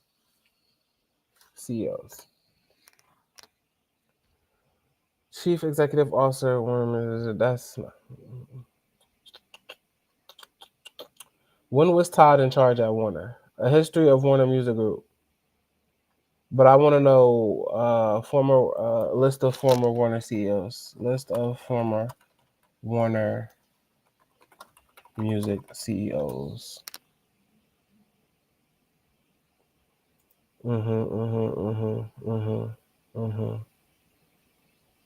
That's crazy. So let me just pull it up this way. Leor, CEO, Warner Music. Boom. So right, and this is interesting. So we have Leor Cohen, who is a former CEO of Warner Music. Leor Cohen resigns as CEO of Warner Music. Let me pull this up. See, Leor is also a former CEO of Warner Music. And then we have Todd Moskowitz. Come on now. I'm using the wrong keyboard. I got two keyboards. Todd Moskowitz, CEO, Warner. And then we have Todd Moskowitz, who also served as a former CEO of Warner. So Todd and Warner and all of these people actually came from Warner. So follow along with me because I'm going to land. Moskowitz is a veteran, but we got that, including the role of CEO at Warner Brothers. U.S. Moskowitz co-founded Theory with Leor Cohen, who also is a former Warner CEO. They both held the position of CEO at Warner at two different times. Roger Gold and Kevin Liles. Theory does business as the imprint label 300 Entertainment, which was distributed by Atlantic Records. So before they even were signed to Warner, their distributor was Atlantic. So that's where we bring back Meg into the picture. Q and Meg. Q and Meg the Stallion. Q and Meg the Stallion. So here we see, right? Megan's name, her entire name, and this isn't the only thing, right? I'm going to have to pull these back up because they're no longer there. Megan's entire name was owned by Theory Entertainment. So around the time when we seen Drake taking pictures with Megan, she was over there with the niggas who don't fuck with Drake. Apparently, somehow that trickled down into, I don't know what happened, Excuse me. I don't know what happened, but at some point, everybody was cool with the girl when she first came in. See this here? And it makes sense that Megan was over there with Trey Songz because Kevin Lyles, who signed Megan to 300, also was Trey Songz' manager. So I'm just putting that together. That makes sense. Drake was over there with the H-Town Hottie, but he stopped fucking with the bitch. She signed to all Drake and Nicki's ops. So it makes sense. It makes sense. It makes sense. Pull this back up. I didn't even bring this to the other. I had to bring it to you. Okay, see? Y'all see? Everybody gets it. Drake, Megan, yeah, they was over there, blah, blah, blah, whatever, hot girl, blah, blah, blah. I don't know. He might have fucked the bitch. You know how Megan do. Damn, I can't be cussing. I'm on YouTube and Twitter. All right, so Theory Entertainment LLC. These people owned Megan, and then they got transferred over to the Hot Girl Entertainment LLC. But just like in this lawsuit, right?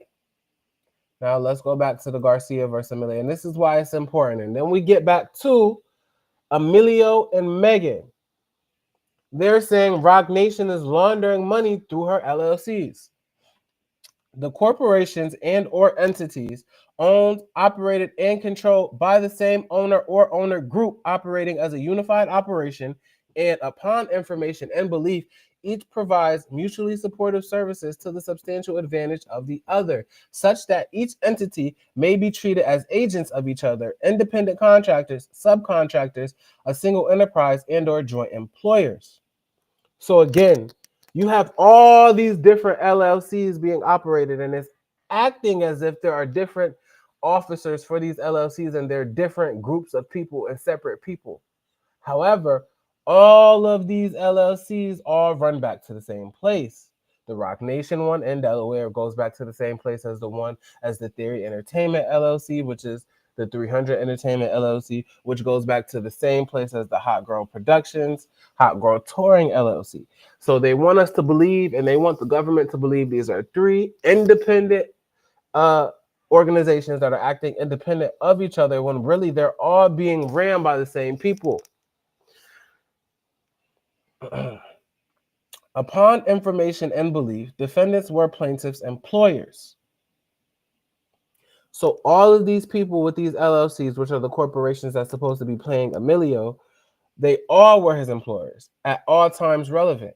Further, at all times relevant, the defendant entities were and now are related to or form an organization. The entities holding parent, sister, and or subsidiary corporation and or alter egos of each other and Wiener. Further, upon information and belief, some or all of the defendant entities are mere shell and sham entities without capital or assets, and were conceived, intended, and were used by Wiener and the entities as a device to avoid liability and for the purposes of substituting a financially insolvent corporation, entity, or related subsidiary parent company. So now we get into them being accused of laundering the money. Plaintiff further alleges, upon information and belief, the defendant entities at all relevant times were the alter egos of each other, and P, and there exists, and at all relevant times has existed, a unity of ownership between the defendants, such that any separateness has ceased to exist. And if you guys aren't catching what that means all of these companies, like I keep saying, are acting like they're separate entities. They're all the one thing. What is that one thing? Whether you want to call it Roc Nation, whether you want to say it's Lee or Cohen, Jay-Z, there is a group of people. And I will name these people because these people keep coming up everywhere. So we have Leor Cohen, the current global head of YouTube Music. Leor Cohen. Julie Greenwald, who is also a little fish, but we'll put her on there too. Julie Greenwald, Michael Kaiser, Desiree Perez, Jay-Z, Kevin Lyles. Shit, let's throw Station Head in there. Station Head. Let's throw Station Head in this bitch. What they're saying is none of these things are separate. Now, when it comes to Rock Nation and Theory Entertainment, which is 300, they don't have Theory Entertainment listed on here, but I'm just using my smarts because as we could see here, that is who held all of Megan's business before they transferred it over to the Hot Girl Touring LLC, right? But like I'm saying, if you know the music industry well enough, then you know that nobody's getting up out of a 360 deal like that, especially when they've paid for this trial with Tory.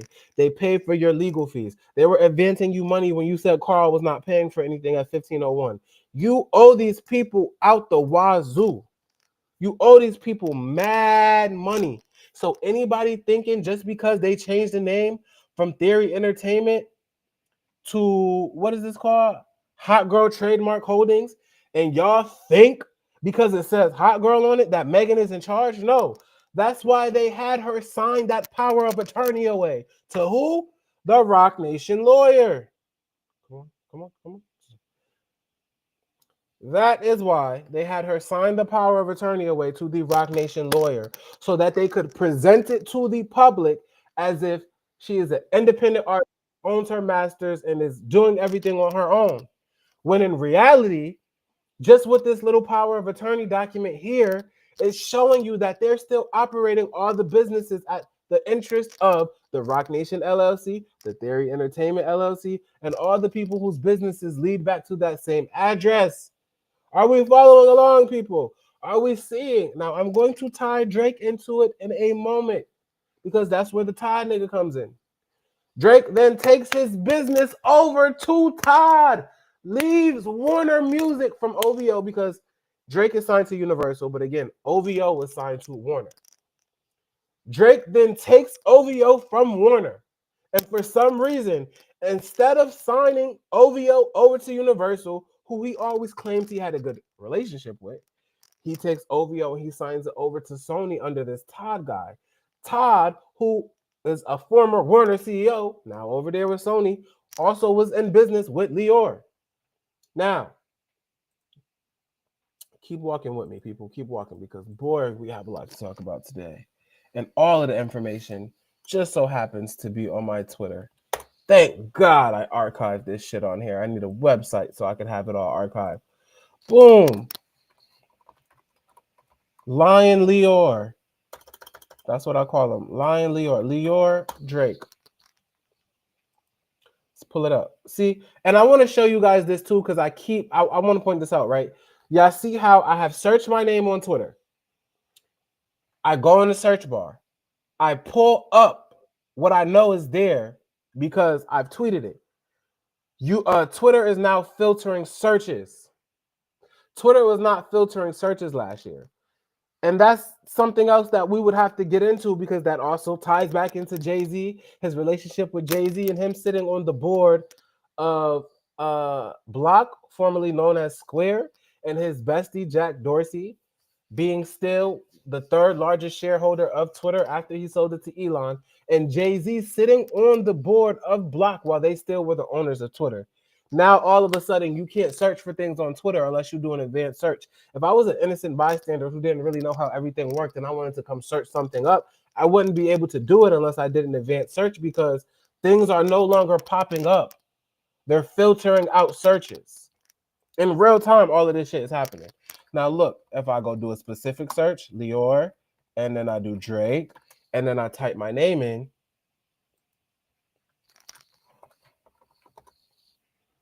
look at that. Now, all of a sudden, all the times that I talked about it, when I go do an advanced search, can be popped up. They're filtering the searches.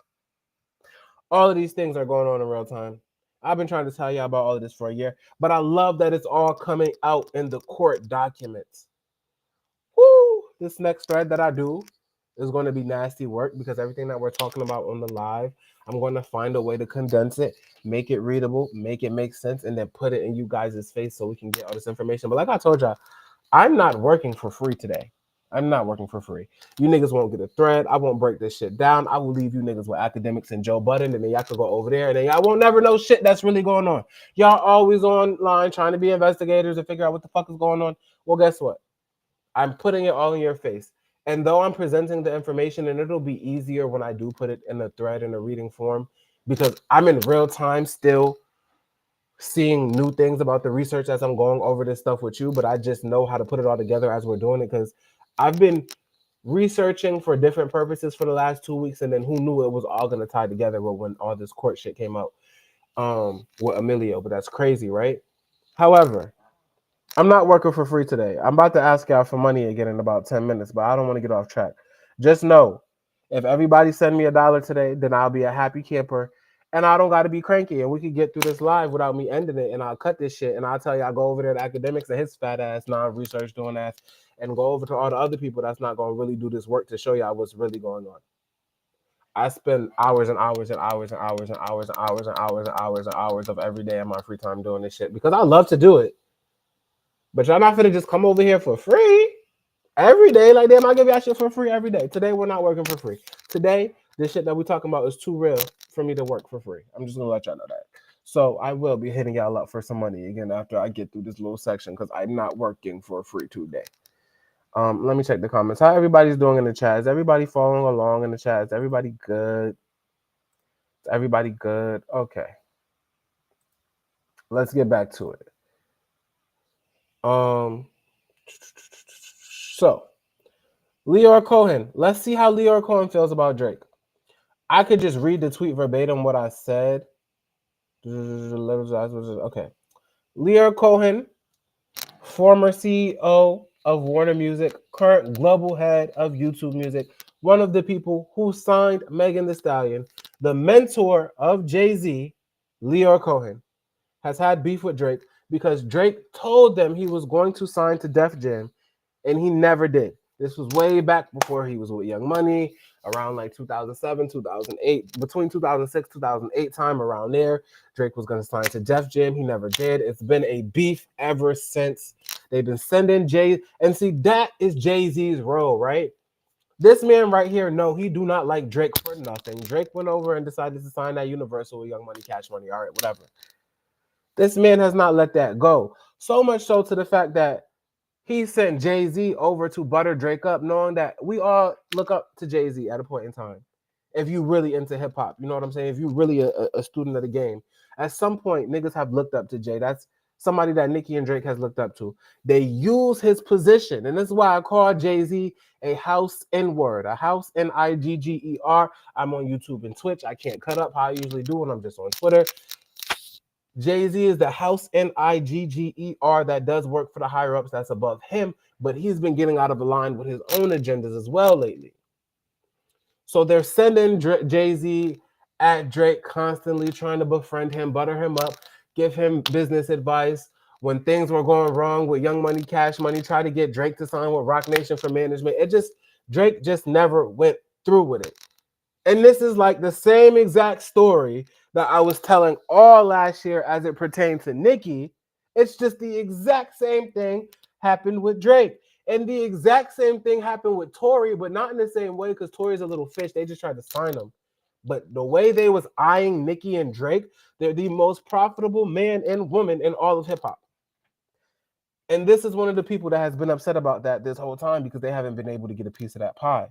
So I just didn't realize last year when I was saying Warner's the ops, Warner's the ops, Warner's the ops, Warner's the ops. I didn't realize Universal was the ops too. Because because that's in business with Warner is in business with Universal. That same small little group. So then, right before I play this clip, you got Leor, and like I said, that group of people would be Leor Cohen, Julie Greenwald, who just got fired, Michael Kaiser, Desiree Perez, Jay-Z, Kevin Lyles, that whole group of people. And before I even finish laying it on the YouTube, I want to further prove my point real quick and show y'all that I'm really talking about the same group of people. Desiree Perez, Billboard, speech. Stupid should have never gave this speech, stupid. Thank you, whatever. Good evening, So I everyone. have the devil pulled up on your First, screen here. This is Desiree Perez, the CEO of Rock Nation. What is the relevance of this video? The relevance of this video is that while she's up on this stage, she thanks her inner circle. The only person whose name didn't get mentioned up here, I think, is Lior. She thanks her inner circle and a group of people that help the business at Rock Nation run the way it does. Now, the usual people were named Tata, Jay Brown, her husband, Jay-Z. Those are the people I expected to be named. and Kathy Willard talk about strong women, and What I wasn't expecting was Julie, Michael, and Lucian's name to be said in the speech. Give me 1 second. Omar. We are forever grateful for you guys believing in us and always standing by us. We have total in all the companies that we have 450 employees. Okay. We have some rock most amazing women. We have 13 different verticals. Champagne. This growing spirit and vision led by in football. Biggest we brokered the top Billboard thinks about the charts. Okay.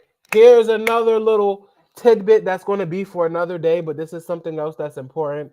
Listen to what she says right here. This will be for another day, but for the people that get it, they get it. We brokered the top footwear deal in the history of footwear at $350 million. We changed the way Billboard thinks about the charts. You hear that? We changed the way Billboard thinks about the charts. So here is Desiree Perez on stage at the Billboard Women in Music Awards saying that Rock Nation has had an influence on how Billboard receives the charts. She sat here in her speech and said they have an influence on how Billboard uses the charts. $350 million.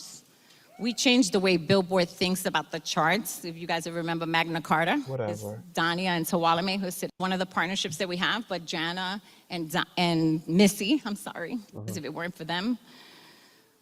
One of the presidents of our music label is Shari. Who cares? Let me get to the next part. Come on. Make you feel good and put their arms around you and they don't. I want to thank the people that along the way make you feel good and put their arms around you and they don't even know it. I want to thank Dennis Cooker, who has been an ally for me throughout. Julie Greenwald and Kaiser, thank you. Julie Greenwald and Mike Kaiser, and this is why it's important. If this is supposed to be an award for the CEO of Rock Nation, and she's thanking all the people that help her and help Rock Nation run smoothly, right? Why are you thanking the former CEO, because she just got fired last year? Why are you thanking the CEOs of Warner Music for helping Rock Nation run smoothly? So when I'm telling y'all that there is a circle, Lior, Julie, Michael, Desiree, Jay, Kevin, I lied to you not. Julie Greenwald is not a staff member at Rock Nation, an executive at Rock Nation. So what purpose would Desiree have for thanking her for helping the business of Rock Nation run smoothly? It's just questions that you got to ask yourself. What was Julie Greenwald doing at her time at Warner Music to help Rock Nation for her to be thanked in this speech? Dennis Cooker, who has been an ally for me throughout. Julie Greenwald and Kaiser, thank you for encouraging me on so many levels. And thank you to our incredible partners, Jeff Hostin, Jody Gearson, Lucian Grange, and Michelle. Thank you to our incredible partners. Lucian Grange gets named. So once again, I'm letting you guys know that Rock Nation is partnered with Universal Music Group. They are also partnered with Warner Music Group at the highest level. They work with the CEOs of both. Then you throw Lior Cohen in the mix. Lior Cohen, who is the global head of YouTube Music. The global head of YouTube Music has to operate with who? Every single record label and their CEOs, because all music has to go through YouTube. They got them like a little cartel of music people built up with this little group here. And they like strong arm in the music industry. With Lior sitting at the top of their little pinnacle, because with you being at YouTube Music, you're operating with everybody in music, not just one label, everybody. And so now it's really starting to look like a little music cartel. Now everything's starting to make sense. So boom, Lucian Grange first, right?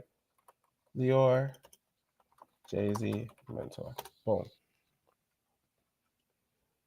Share this tab. So if we zoom in here, we have Jay-Z saying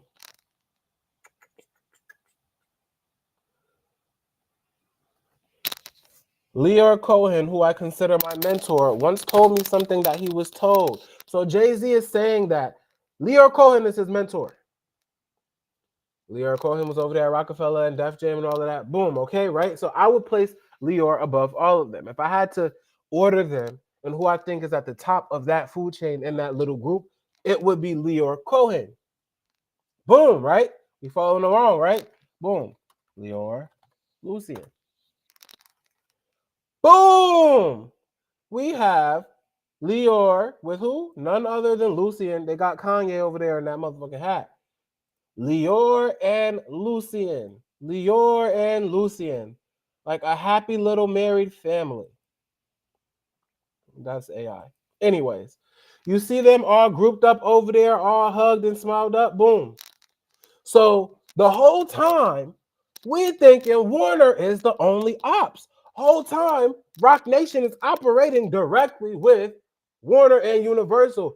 And then boom, ding, ding, ding, ding, ding. We already know Jay-Z is dealing on a yearly basis with the CEO of Sony Music in Colombia because Beyonce is over there. So when I'm telling y'all, this is like a cartel that's trying to have a monopoly on the whole entire music industry. I lie to you not. I'm calling it a cartel because they're running it like the mob.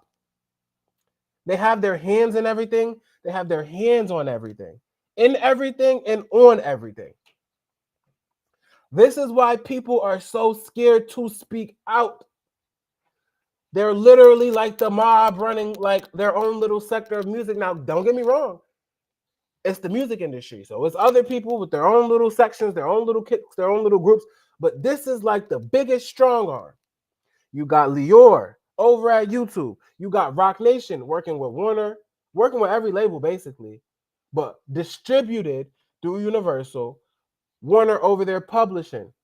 Desiree Perez, an informant, a federal informant snitch who has ties to the government and people in the government that can help them run their business, wiggle their way out of court cases like they do, strong arm people in the courtroom like they have with Tory Lanez.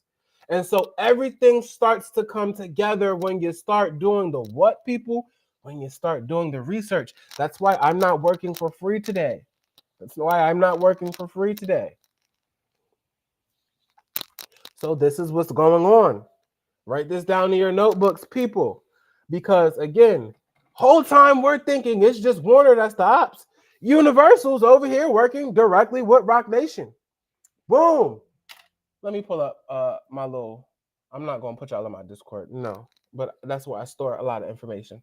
So let me go over here. Desiree is an evil bitch. That's what I have it under. That's what it's called in my Discord. Desiree is an evil bitch. We must, yeah, whatever. Okay, I'm not gonna pull that up. Let me pull this up. Rock Nation. Would it be under the Rock Nation tab? I don't see it in the Desiree tab. It might be in my Rock Nation tab. So this is important. This is important. Woo, we get into it today, people. I'm just showing the relationship. So boom, Tata Smith. If you don't know who Tata is, get the fuck off my live. You don't even belong here. You niggas don't know nothing about the culture. You don't know what's going on. You don't need to be here. Tata is Jay-Z's best friend. This is Jay-Z's best friend. Jay-Z, Tata Smith. This is Jay-Z's best friend. This is Jay-Z's best friend. This is who Tata is. You see him? He's over there in good. Hold on. You don't. Hold on. He's over there. This is Tata Smith. This is Tata Smith. This is Jay-Z's best friend. This is who takes meetings for him. He helps run a lot of the business of Rock Nation. Been there from day one. Friend from the neighborhood. Tyron Tata Smith is the Carter's friend. You see right here? You should be concerned with. Okay? Boom. We go back over here. Tata Smith of Rock Nation partners with new South Asia label Desi Trail Music. And who do they bring it over with? Universal. As per Digital Music News, the Rock Nation co-founder, so one of the co-founders, is launching a new imprint with the music conglomerate. This week, they announced the launch of Desi Trail Music, a record label that will be rooted in nurturing Desi Trail talent from that area. South Asia. And so, hold on, because hold on, tight up. On music. Universal, Japan. And this is when I say this shit gets deep. This shit gets deep. So we have Warner Music Japan partnering with NBC Universal to form a strategic partnership for anime related music. So boom, we have Megan Thee Stallion, who is with Rock Nation and Warner. Rock Nation, who is distributed by Universal. Megan, who was signed over here to Warner. Megan was just in Japan. Beyonce was just in Japan. And I'm asking myself, why was Megan in Japan? Why was Megan in Japan? And why is she working with all these Japanese artists? So boom, we have Megan Thee Stallion who visited Japan. Not Japanese song. That's not no. Japan. Visit. I was asking myself, why did they send this little sex worker to Japan? There had to be some type of business that was trying to be worked out, people that they were trying to entice. And just like they use Beyonce to entice people for deals, it's no different than using their little sex worker, Megan Thee Stallion. So boom, boom. Megan Thee Stallion has visited Japan multiple times. Blah, blah, blah. I'm just trying to show you. Megan was out in Japan. I was questioning myself why. They did not fund that trip for her just because she likes anime. That's what they told y'all. They sent her over there to entice them business people. Boom. Then all of a sudden, Beyonce, Japan, release. Boom. Cowboy Carter. And I had to ask myself, why was Beyonce out in Japan for the release of Cowboy Carter, signing fans' autographs, but there was nothing like this in America? Boom. And then it all clicked to me the other day. So they're over here, Warner. So again, this whole group, this all goes back to that group of people trying to put a monopoly on music and capitalize. You see how K-pop popped off? So they're trying to get into like that Japanese hip-hop scene, and they're calling it Desi Trill. What it is cultural appropriation. What it is cultural appropriation. It's hip-hop. Trying to rename hip-hop something else because in Japan wants to go start rapping in Japanese and do their little thing, you don't rename it. It's still them just trying to be black. It's still them just doing hip-hop. And that's where keeping culture alive comes in, because they just allow y'all let these people who y'all think are the gatekeepers of hip-hop come in and just let anybody be up in here and just be trying to sell us to make a profit. There's never no integrity behind it. So, boom. Back here. Universal, once again, partners with Tata for this quote-unquote Desi Trill, whatever it's supposed to be. They'll be distributing like they distribute for Rock Nation. And what did Lucien Grange had to say? Let's see what Lucien had to say. Hold on. Lucien Grange, Ty Smith.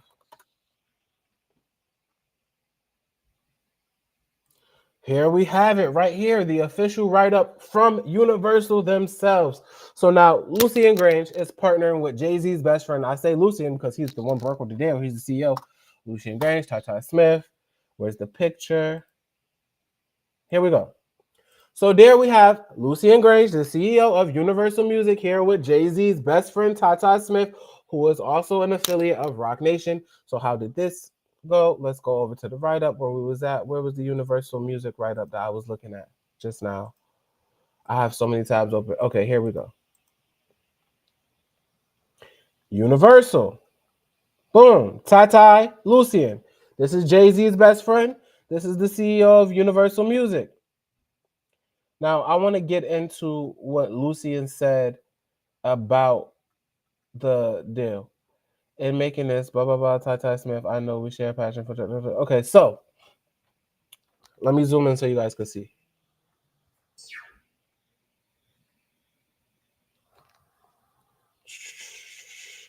In making this announcement, UMG's chairman and CEO, Sir Lucien Grange, said, as the home for artistry, innovation, and entrepreneurship in music, we're so pleased that Ty and Shabs have chosen UMG as the global partner for Desi Trill Music. Having worked with Ty for many years, I know we share a passion for discovery and artist development, and I'm excited to watch how he and Shabs influence culture in the world with this exciting new sound. So there you have it right there. Having worked with Ty for many years, this is Lucian Grain's words, by the way. When you're seeing this is what Lucian said. So Lucian is letting y'all know what is not talked about a lot. They work with Rock Nation. Why would Lucian have been working with Ty for many years? Because Universal is the distributor for Rock Nation. Let's go back to what Desiree said. Boom.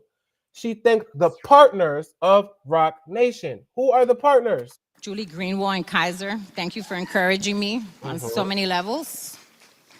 And thank you to our incredible partners, Jeff Austin, Jody Gearson, Lucian Grange, and Michelle. Lucian Grange. So when I'm coming to you people and I'm telling you that Jay-Z is behind the Kendrick beef with Drake, like everybody has been saying for the last year, and then we see Drake come out and sue Universal, and everybody's confused why Drake is suing Universal. Who do we know that is known for using bots more than anybody else? Everybody uses bots. Who uses them the most? That's not that. Don't text me while I'm on live. I'm gonna go on Elp right now. At this point, hold on, give me 1 second. Yes, sir. Don't text me while I'm on live right now. I'm not being mean, but right now, all the research that I need, trust me, I have it. I do this for a living. I get busy with this shit. I don't need help. So again, people, who uses bots more than yes, Katie? Rock Nation. Rock Nation uses bots more than anyone. So when Drake is when people are telling you, when academics is coming out, who we know be speaking on the behalf of Drake, when niggas is coming out and telling you, Jay-Z is behind this and Jay-Z's doing this and Jay-Z, Kendrick, hold on. Jay-Z is the one helping Kendrick. And why do you think Kendrick got the Super Bowl? Because Jay-Z's behind it. Who's partnered with Jay-Z? Universal and Warner. We're here one more time. And thank you to our incredible partners, Jeff Austin, Jody Gearson, Lucian Grange. Lucian Grange. Because Rock Nation, contrary to popular belief, is still distributed by Universal. Let me go even a step further. I might have it in my Discord. I might not. Universal. I might, because this is one more article that I need to show y'all. Further proving my point. Who can I run to? Who can I? Okay, so first things first. I already shared this a long time ago. Jay-Z and Rock Nation signed with Universal Music Group.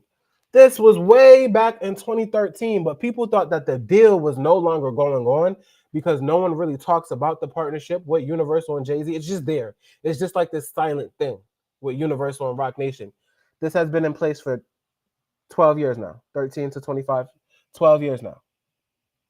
Universal Music Group, and let's zoom in so you guys could get that. I'll be forgetting to hit the zoom. And I'm about to ask for my money in a second because I'm not working for free today.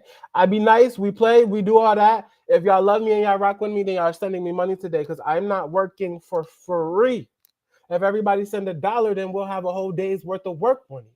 I'm not working for free because nobody else that y'all go to is going to do this work. Do y'all know what everybody else that y'all go to is going to do? They're going to wait for me to post a thread, act like they didn't read it, start drawing all the same conclusions I did, and then start talking about it like they knew it. And that's fine. But I'd like to get paid for doing the work too. I'm doing the most work. Everybody else here, I'm not going to nobody else to get this. I came to all these conclusions on my own. And then all the court documents come out and it just showed that I'll be researching and be going in the right direction. No one else is going to bring you this, people. They're just going to come piggyback off it. Everybody's been giving you surface level. I've not seen nobody else even tie Rock Nation in with Universal like this to let y'all know that this is a deep operation. So Universal Music Group, and again, this is still standing, and it goes a little deeper. Give me a second. Universal Music Group has entered a multi-year worldwide partnership with superstar rapper Jay-Z's Rock Nation, under which the firm's eponymous label will operate as a standalone unit within UMG. Also, when I put my cash up on the screen, I need y'all to send me money just because I know how to read. I be watching y'all watch people on live who struggle to read. There's no way that you should sit up on somebody's live where they should even be reading things to y'all and they don't know how to read the words. Okay? That's a whole different story. Terms of the deal were not disclosed. I wonder why. Upcoming albums by Jay-Z, Rihanna, and others will now be issued through UMG worldwide. Sony Music was the former distributor of Rock Nation. Since then, Roc Nation has not entered into a new distribution deal with anybody else. Boom. All right, that's that.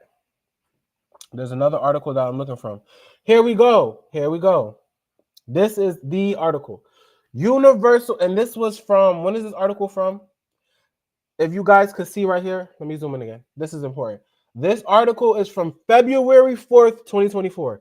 Last year, before all the BS happened with Drake. Universal Music Group's family of artists. And then we see Jay-Z Roc Nation. Universal Music Group's family of artists, songwriters, labels, and distributed partners, widely recognized across genres at the Grammys. Who would be included in this family?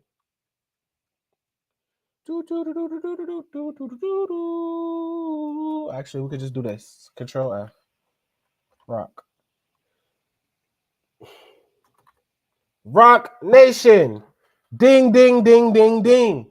Included amongst Universal's group of artists, songwriters, labels, distributed partners. Here we have them highlighting none other than Roc Nation. And the reason it's so important is because you don't often hear them publicize this relationship. So it's not something that would be at the forefront of everyone's mind, or even knowing that Roc Nation is still distributed through Universal. One more thing further proving this point, because I just need everybody to understand that they really are working with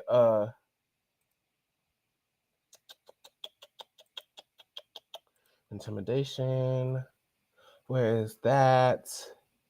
There is another post that Universal Facebook Roc Nation. Here we go.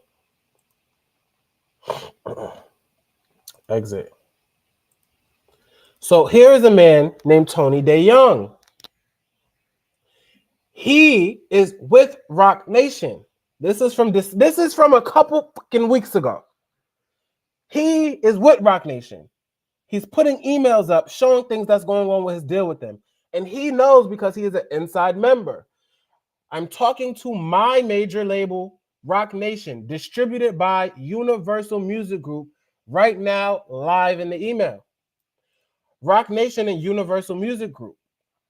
Okay. And we went from Sony Music Entertainment to Roc Nation and Universal. I'm just pulling this up to show you, right? If Drake is suing Universal, then something in him must have caught wind that all the shit that's going down with Jay-Z is coming through the pipeline from Universal. But no one's speaking about this. So when we're saying that Drake is suing Universal, right? Who's also behind that's going on and partnering with them? Jay-Z and Roc Nation. But it's not just Jay-Z. Where is this? I got to pull this up. I got to pull it up. I got to pull it up. I got to pull it up. Pull up the LLC. Pull up the LLC. Pull up the LLCs. Pull up the LLCs. Boom. Most importantly, Desiree Perez, who is the principal officer of the LLC and the CEO. So she damn near got more power in the company than Jay-Z do on paper.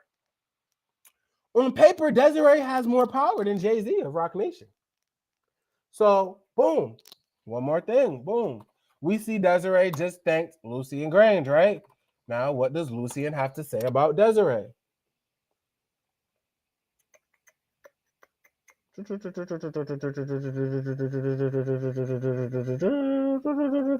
Now I'm going to find this. Hold on, people. I'm on the other screen. It's too much. It's too much. It's too much. It's too much. It's too much. And I'm just saying this to say, when we're saying that Drake is suing Universal, that does not negate from the fact that Jay-Z is one of the main ops. Y'all are not about to take pressure off Jay-Z, Roc Nation, and Desiree. I'm not letting y'all take no foot that's coming off their neck. Jay-Z Solange IG story. So now does this make sense to everybody? Does this make sense to everybody? When Drake was posting Solange on his story, Drake knows who his ops are. It's the same ops as Nicki. All right? So boom. Boom. Let me pull up another Twitter tab. I have so many tabs pulled up, y'all wouldn't believe it. Y'all wouldn't believe it how many fucking tabs I got pulled up right now. So when I say we about to have a talk, two talks. One about me, one about this. When I did this shit last year, with this information that I knew, with this group of people, just from listening to the shit that Nicki had been saying for the last 8 years, I didn't even know to the depth of what was really going on and how this was the most important shit ever.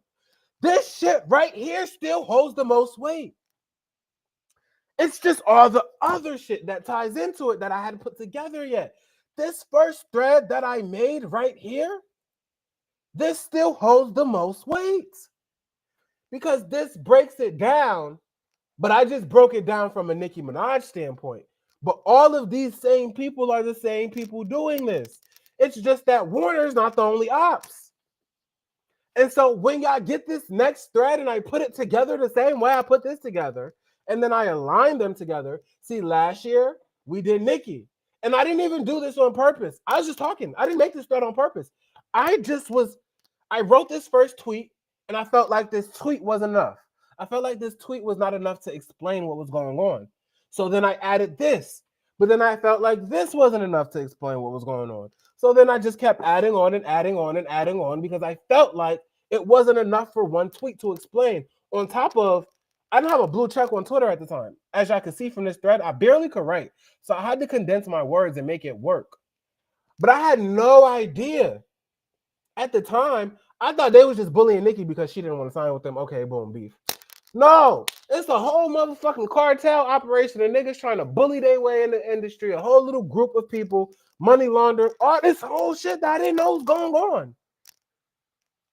But all of these threads, I don't even think that I realized probably until just now as I'm speaking to y'all, because I knew it was big shit, how fucking important the information is.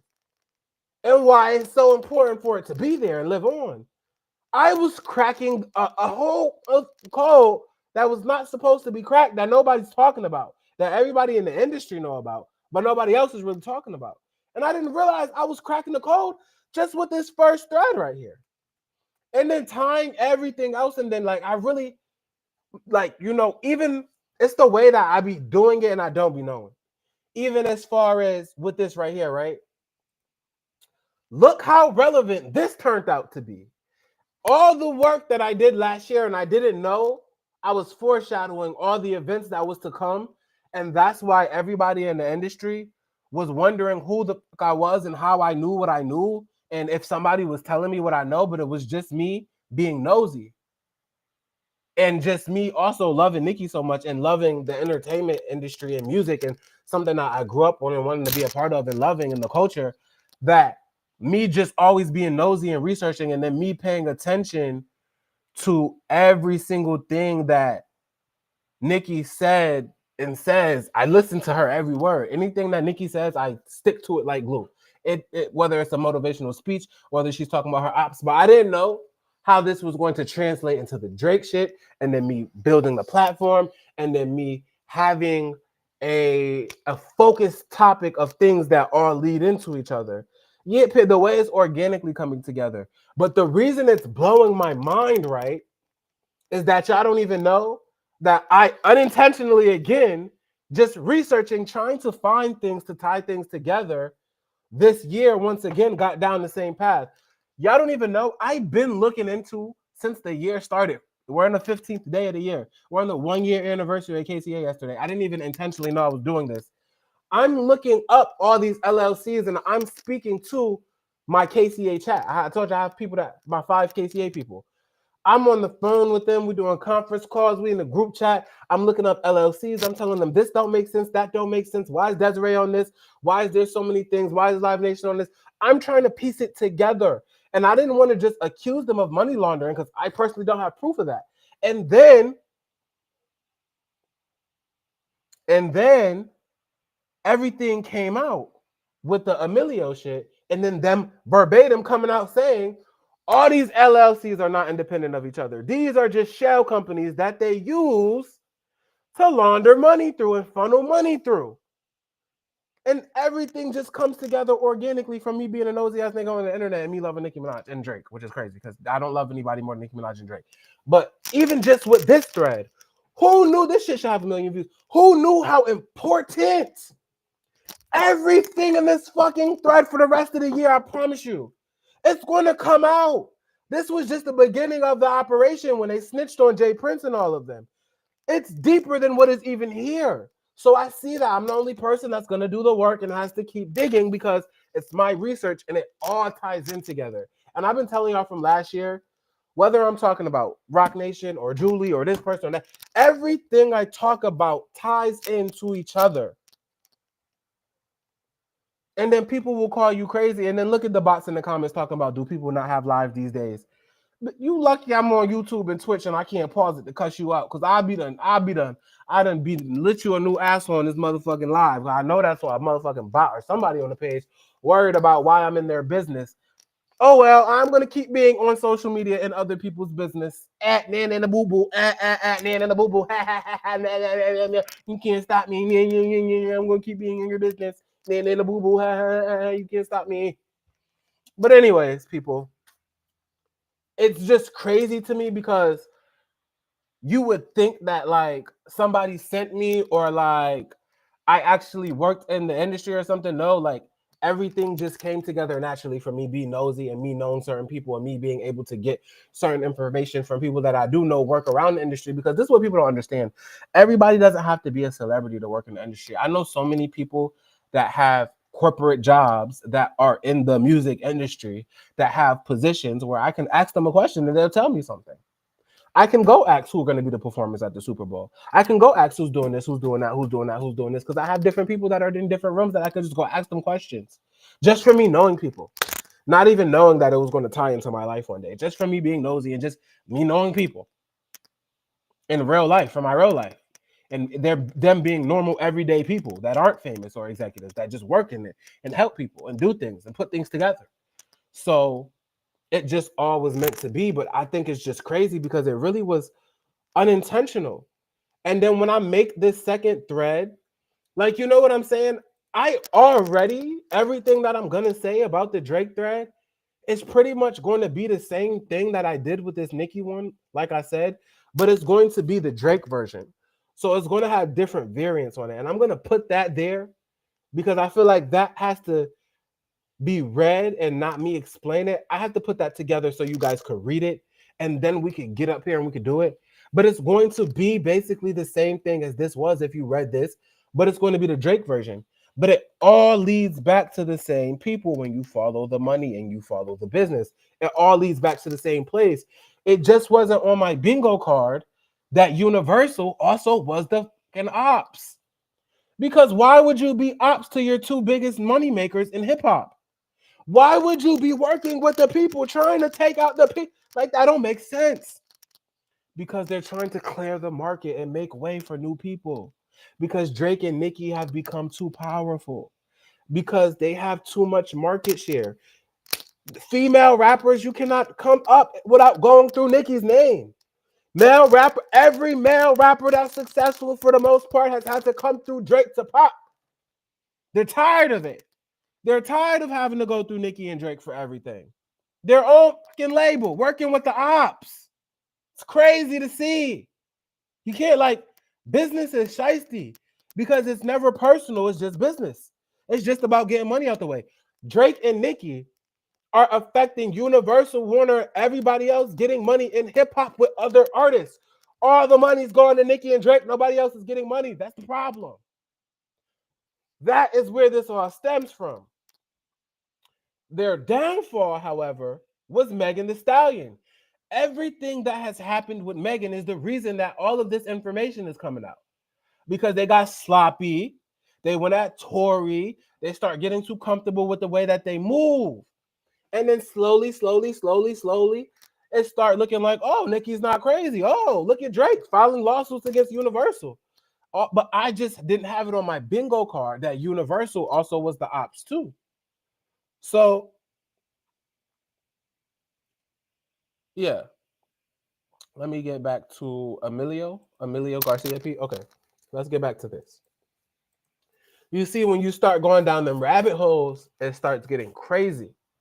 And I am going to put this together, like I said, in a way where it can be read clearer for everybody to see.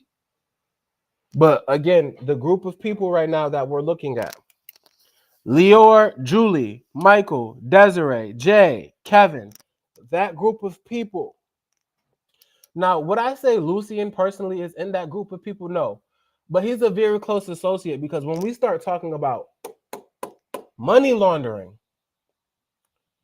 I don't know this to be true, so we'll say allegedly. It's looking like Rock Nation is being used as an operation to funnel money for money laundering through other entities in the music industry, which is why they work with everyone. Now, there's one more article with Universal and Rock Nation that I really need to pull up. Universal, that is important. Live Nation, because this speaks volumes. This speaks volumes. Rockland, the woman, not only is UMD's Rockland,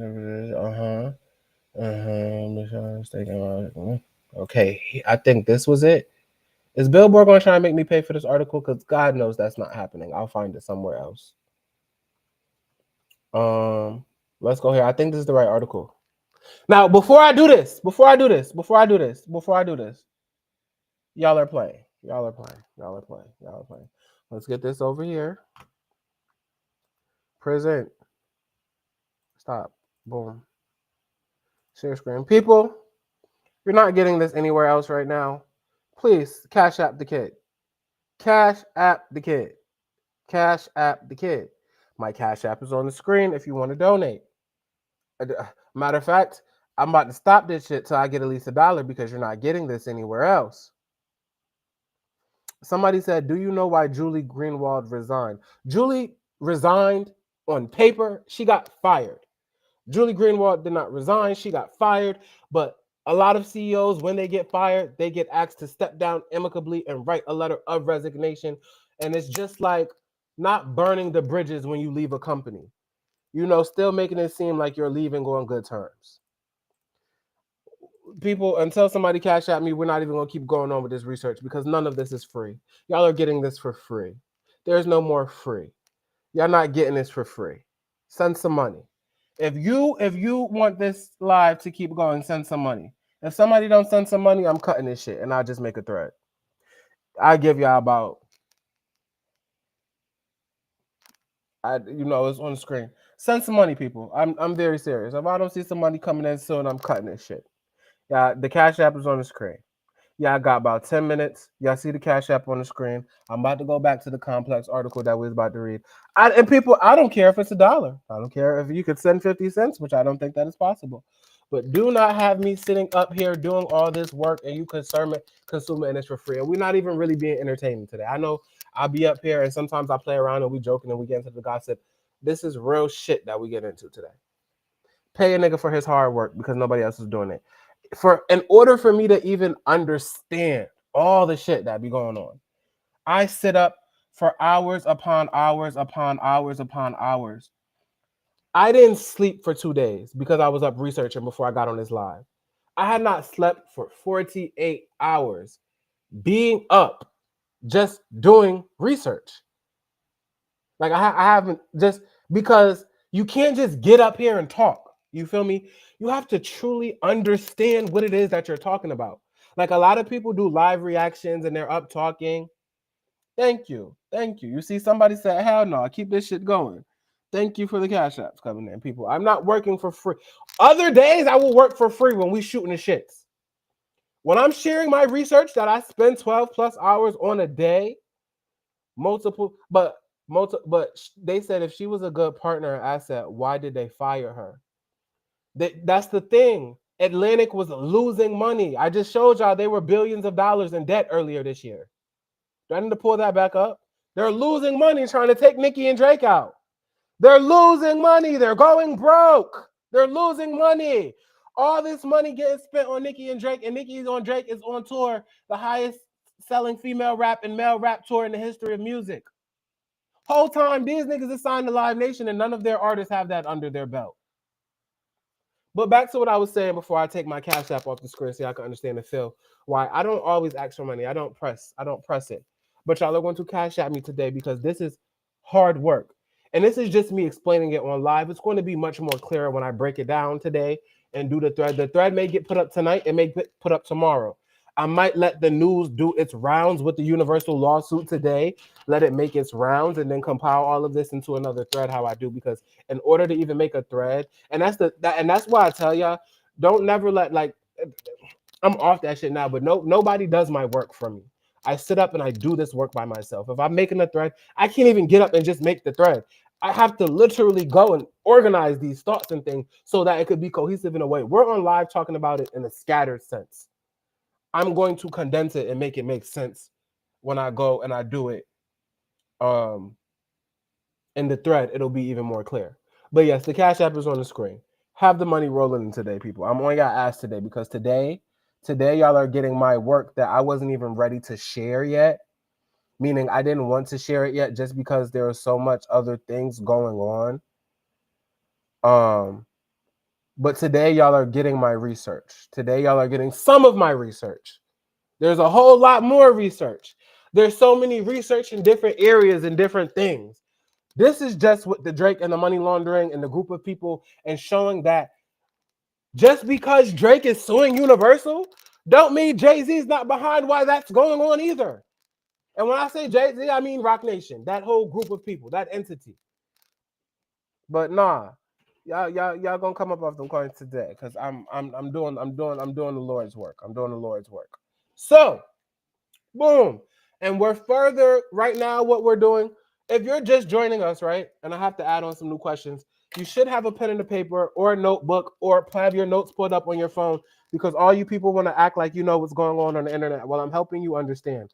I'm even giving you the questions that you need to ask in order to find the answers, because you cannot find answers without having a thesis or a theory question. So again, is Megan an independent artist? That question is answered. So the first thing is a statement. Number one, Megan is not an independent artist. So how do you prove that? You prove that through the LLCs and the power of attorney. We've had that done for a year.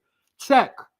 Roc Nation allegedly, through Megan Thee Stallion, is laundering money, and through other various shell companies that they have, because there's a long list of LLCs.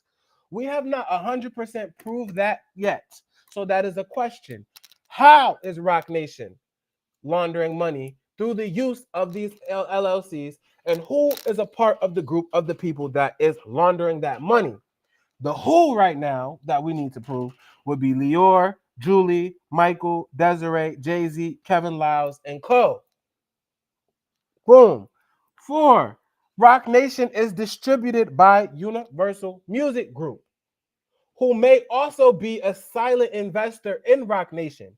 Universal may have shares, or Lucian may have shares, or may have invested in Roc Nation personally. And that's why I have these things pulled up on the screen that we have. So that question would be, Roc Nation is distributed by Universal. That's the statement. The question is, does Universal or Lucian, does Universal, I'm writing this down in my notebook, people, does Universal or Lucian have shares in Roc Nation, have shares in RC? Because Roc Nation is a privately held company.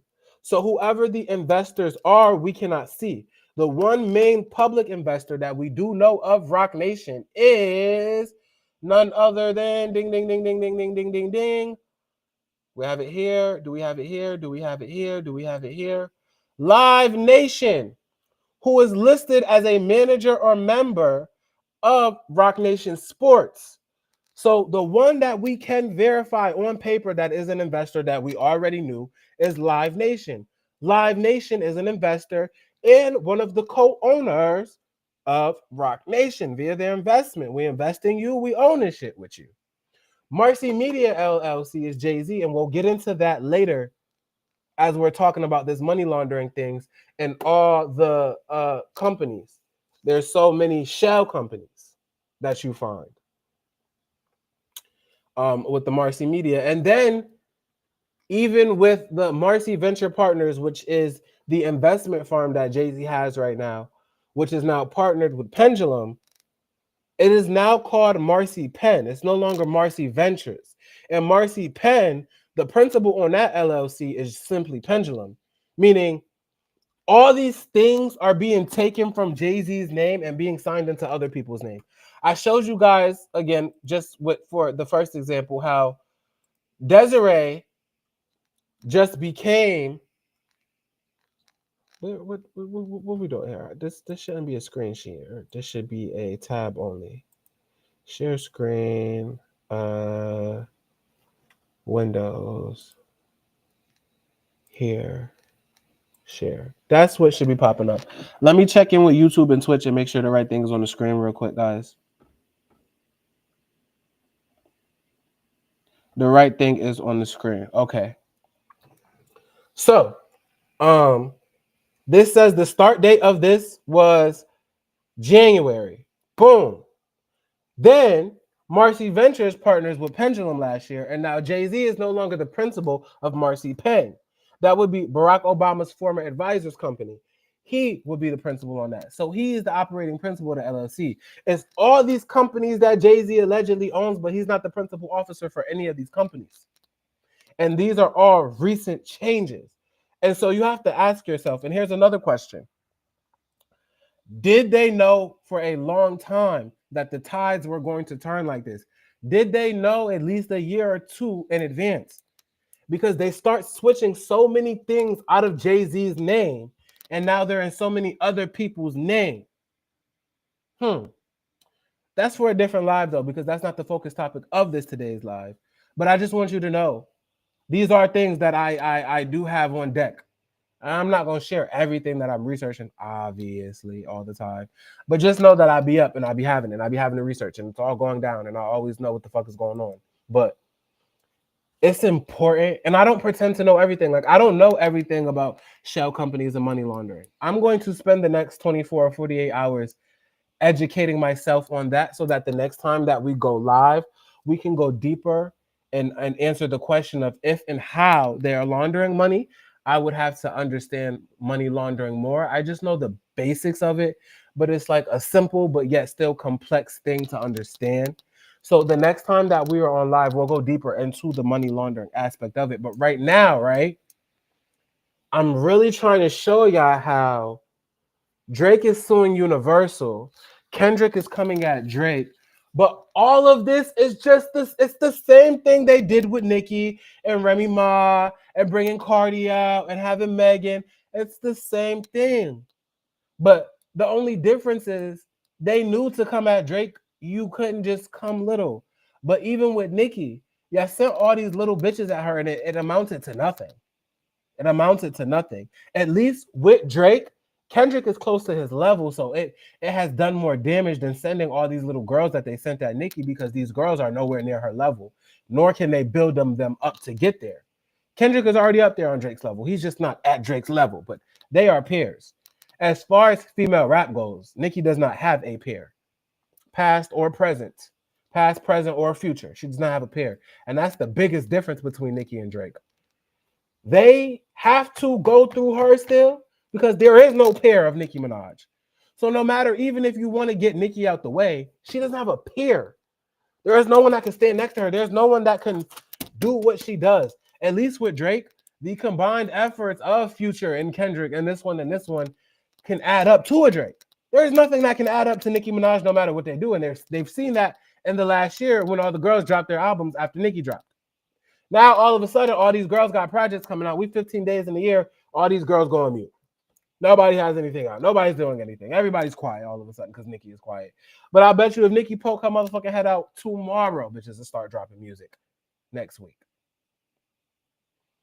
So right now, today, what we should have learned so far is that Jay-Z, Desiree, Roc Nation are partners of not just Warner Music, like everybody thought. And Warner Music is over the publishing of Roc Nation. Warner Chappelle is over the publishing.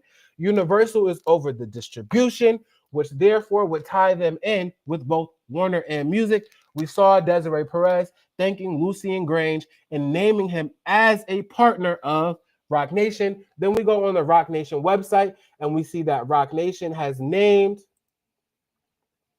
Why is the screen share option not there? I see it here. Do I see it here? Why is the share tab option not here? It should be up.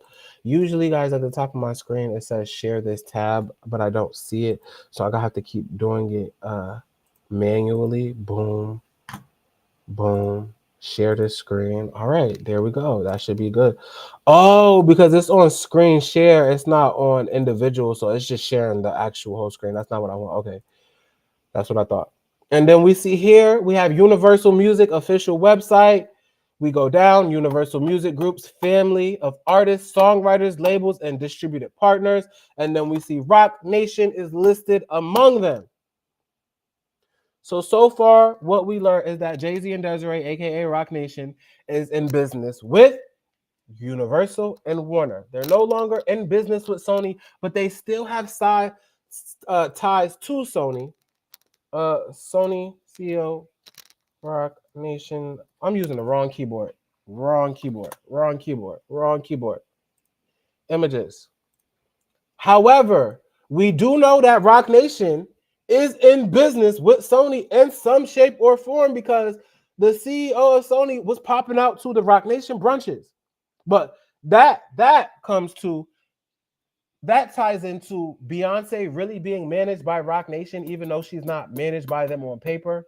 She's really managed by them. Desiree brokers deals for Beyonce. I pulled those articles up before. I'm not about to do them right now. At this point, when I'm saying shit, y'all should just know that I'm not saying it unless it's an article or a court document to go behind it, or I will say I think. Desiree does deals for Beyonce. Hence why, even though Roc Nation left Sony, the CEO of Sony Music would still be showing up to the brunch because they're still in business with them via Beyonce. Okay? And so I'm just trying to let you know that, like, y'all know they have drug cartels. They have like a music cartel, and we'll just call it Roc Nation. And the man who pulls more puppet strings on all of Roc Nation would be Leor Cohen.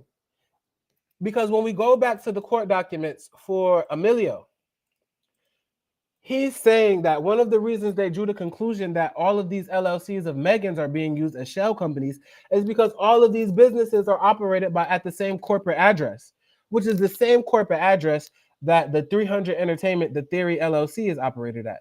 The same corporate address, which would have Leor Cohen as the owner and founder of 300 Entertainment. So that lets me know that Leor is still in the shadows doing business with these people. And Leor is the one that ties it all together because Leor, again, is the global head of YouTube Music, who has to work with every label, every independent artist. YouTube has to work with them all. And if we're looking at it as a cartel, putting Leor at YouTube and him leaving Warner would make sense because now he has access to everybody's business and everybody in music has to go through him. He's like now like the godfather of all the music. YouTube is the biggest streaming service of all of them, bigger than Spotify. Everyone's music has to go on YouTube. Everyone listens to music on YouTube. YouTube is free. And so they set this operation up so smoothly for them to be able to do this. Now, boom. Let me go back to my advanced search. So before I get into this complex article, Leor, Drake, and then we have my name, which is Q for Keys. Share this tab from these accounts, Q4 Keys. Motherfuckers want to come to y'all with gossip and who said what on the shade room. No, I don't need nobody else to do my homework for me. I'm going to do my homework myself, and I'm going to do my homework very well. Okay? I'm going to do my homework myself, and I'm going to do it very well. Every time. Every time. Every time. I don't know. Drop a comment in the chat if you're still here with me. Let me know who's in the chat, who's still rocking with the kid.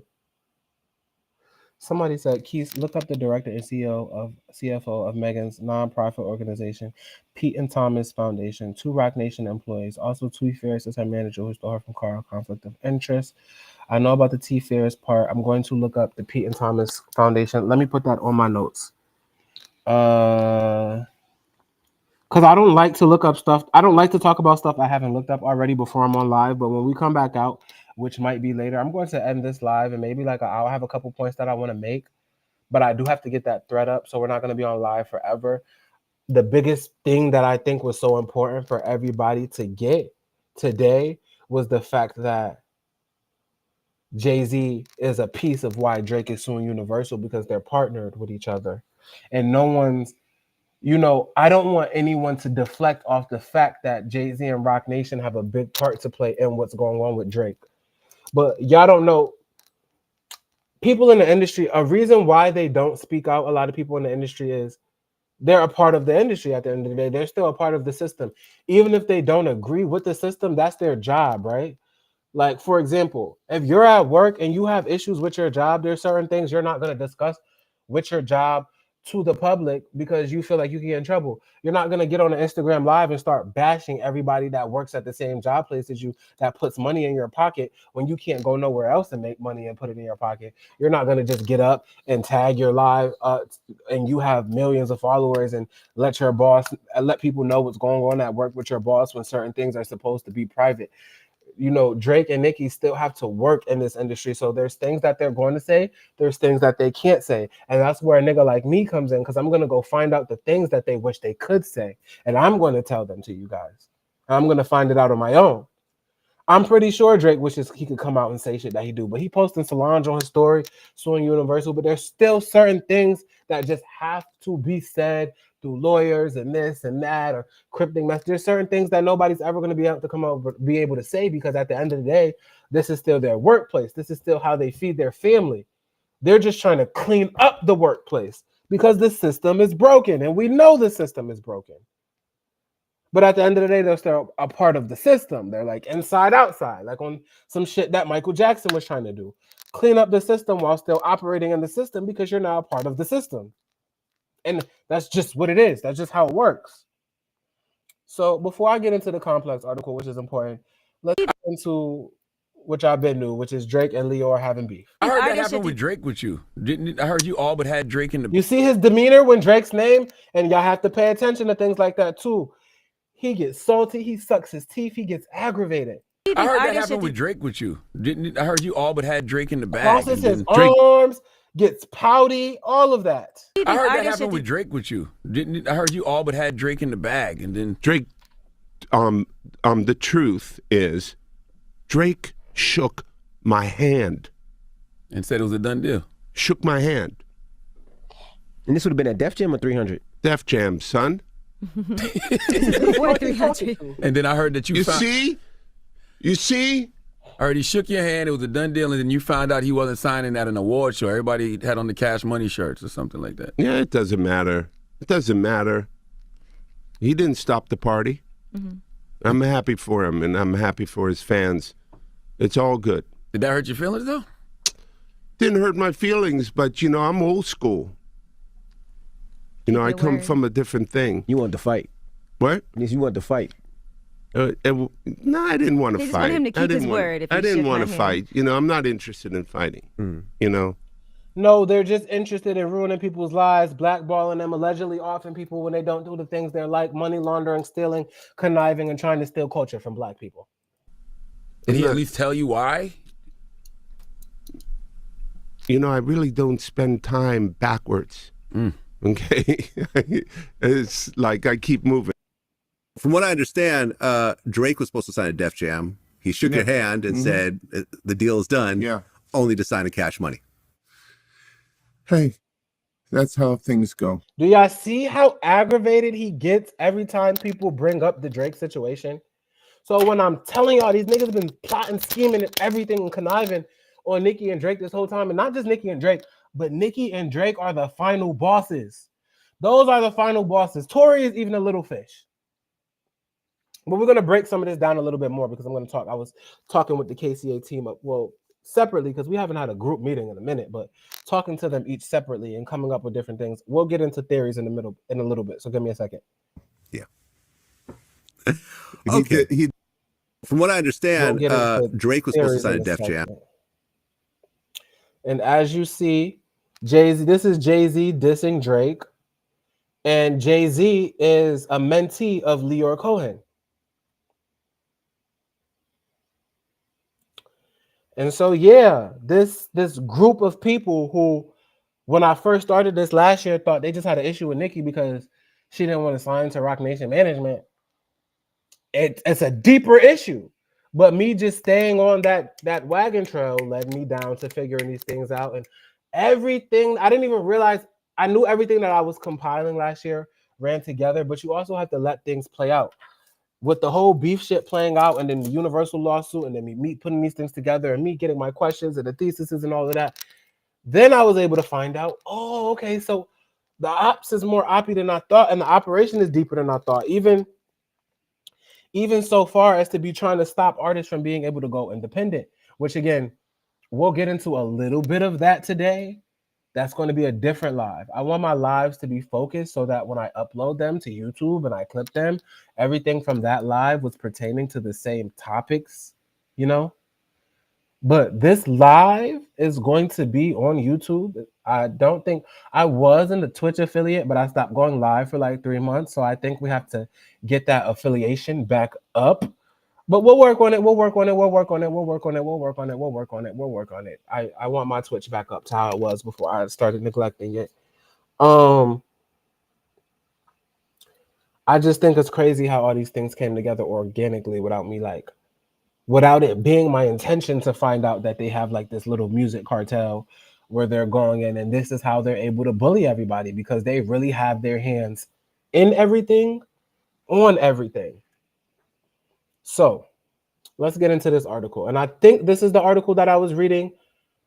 I don't want to, because I have all my information compiled somewhere, but I don't want to go and search for it right now. We just want to make sure. But this might be what I was looking for. Jay-Z's Roc Nation isn't breaking ties with Live Nation. After all, blah, blah, blah, blah. Yeah. Roc Nation, handle management. Yeah, Live Nation, new long-term deal. Okay. Earlier this week. Yes, people. I know I never miss my marks. I know. This is the article. Earlier this week. Hold on, come over a little bit. Earlier this week, there were rumors Jay would end his long-standing relationship with the promotional company, being Live Nation, and sell its stake in Roc Nation to Universal Music Group. The rumors made sense considering Jay and Universal Music Group's long-standing relationship. Not only is Universal Music Group's Roc Nation's distributor, it is also home to Def Jam Records, which was operated by Jay from 2004 to 2007. A representative for Universal Music Group told Page Six they were never in talks to purchase Live Nation stakes, but would, of course, welcome an expansion of their partnership. What do they mean by that? We weren't going to buy Live Nation stake, but we would be interested in investing a stake into Roc Nation. So just because Live Nation has a stake in Roc Nation, that does not mean that Universal may not. We don't know that part. Boom. Why don't we? Roc Nation, Wiki, bring it up really quick. This is a privately held company. And I know people don't know what all of these things mean. A privately held company means that you can't just buy stocks into this company. They have to agree to the people who are investing in all. It's not publicly traded. It's private. We can't go in and see who is doing this.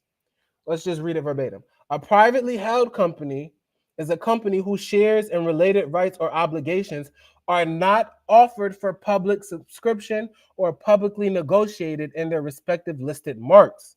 Instead, the company stock is offered on, traded, or exchanged privately, also known as over-the-counter. So what does that mean when we're reading this complex article? We know that Live Nation is one of the investors of Universal. Universal said they were interested outside of Live Nation's stake in investing and expanding their partnership with Rock Nation outside of them being their distributor. So that would lead me to believe that Universal may or may not have shares or stake in Rock Nation. That's just not something that we would ever be able to know unless one of them came out and said it, because it's a privately held company. So theoretically and hypothetically, this whole time, Universal could be an investor in Rock Nation and nobody would have known. And all it takes is a little research, folks. All it takes is a little research. And this is why I'm asking for my fucking money today, because nobody else is going to tell you this shit. I sit up and watch all these niggas that claim they do this. I sit up and watch Elliot Wilson cry every single day about who's a journalist and who's not a journalist and who deserves to sit in what chair, who deserves to do what. But nobody's doing the work that I'm doing, and they have not been for the last 365 days. I started this shit on January 14th, 2024. Nobody's doing the work I'm doing. Either they're getting paid not to talk about it, or they're just not doing it.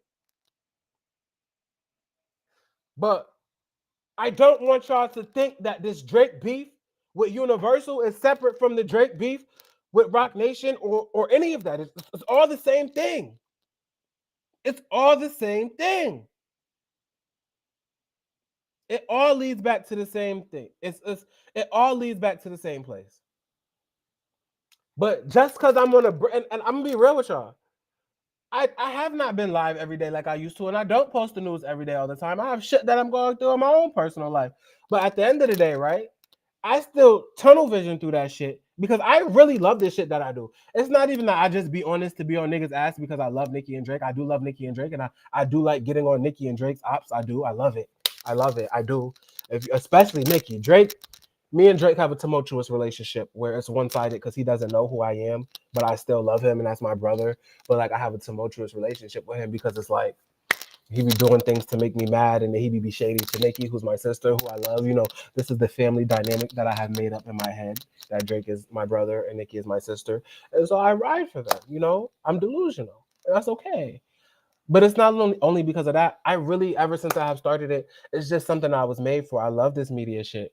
I love hip hop. I love talking about it. I love deep diving. I love informing the people because I feel like I'm not able to have conversations in my real life with everyday people because the sources that people go to for information are not breaking these things down in the way that I am or bringing these things to you. I have so many nigga friends that I know from the hood that watch academics, but they don't get the whole full scope, or they watch Joe Budden, but they still don't get the full scope of what I be talking about because no one's breaking it down the way that I'm talking about it. Nobody's going as deep. Either they're too scared,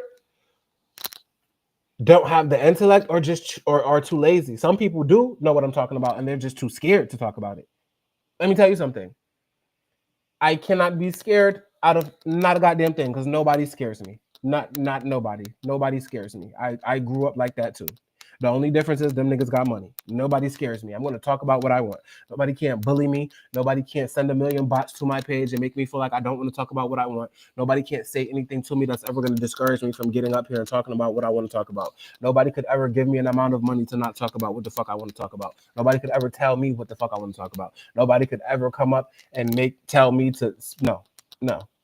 I do what I want, how I want, when I want, based on the facts of the matter. Unbiasedly, because at the end of the day, Jay-Z is still my top 5 favorite rappers. Grew up listening to that nigga, loving the nigga. The facts are just the facts, and it just is what it is, and I just can't stray away from that. I love Jay-Z. At the end of the day, he's an evil man that has been helping rob our culture. That's just the facts of the situation. Still love the nigga. Still got love for the nigga. Part of my childhood. Grew up listening to the nigga music. A lot of the things that I come and present to y'all about the industry, I learned from growing up and listening to Jay-Z too. Before there was even a Nicki or a Drake. And I was a little ass kid. I'm only 27, so I was a little kid listening to Jay-Z, like very little. Like I was born in 97, you feel me? So I'm literally growing up with Jay-Z right there. And then in my stages of development, here come Nicki and Drake. You know, when I'm starting to turn 11 years older, I'm getting a little bit more older. That's what I'm really rocking with. That's what I rock with at the end of the day. But at the end of the day, I do everything unbiasedly, but nobody can ever, I don't give a fuck, and nobody can't ever get up and make me feel like I got anything from anybody else. No, you niggas do not put in the hours that I put in. Even if I'm not sharing the research, sometimes just putting in the hours of work to understand the landscape of the industry and what is going on and why things are happening the way they are, so that when I do get up and speak, I'm speaking from a place of knowledge, not just getting up and giving frivolous opinions based on surface level information and what gets posted on blogs. No one's gonna ever tell you the truth. You gotta go find it yourself, but it be right there. So when certain things do happen, since I'm already doing the research, things be clicking like a light bulb and going off in my head like ding, ding, ding, ding, ding, ding, ding, ding, because I research. I do the work all day, even when y'all can't see. Even when y'all are not looking, I'm up. And again, I always have to thank the people that help me that do it for free. And I don't never say their names or anything because, I mean, shit, they sending niggas to niggas' doorsteps on TikTok just for talking about cases and shit. So, you know, I wouldn't want to put nobody else in danger for simply researching information and delivering. That's everybody's right. We have a right to journalistic integrity and a freedom to whatever the fuck it is. You know that shit in the Constitution. Freedom to journalism, whatever it is. I'm not about to pretend like I know the exact wording of it right now, but I'm supposed to be able to do this without feeling like my life is going to be in danger because I want to report on what's going on.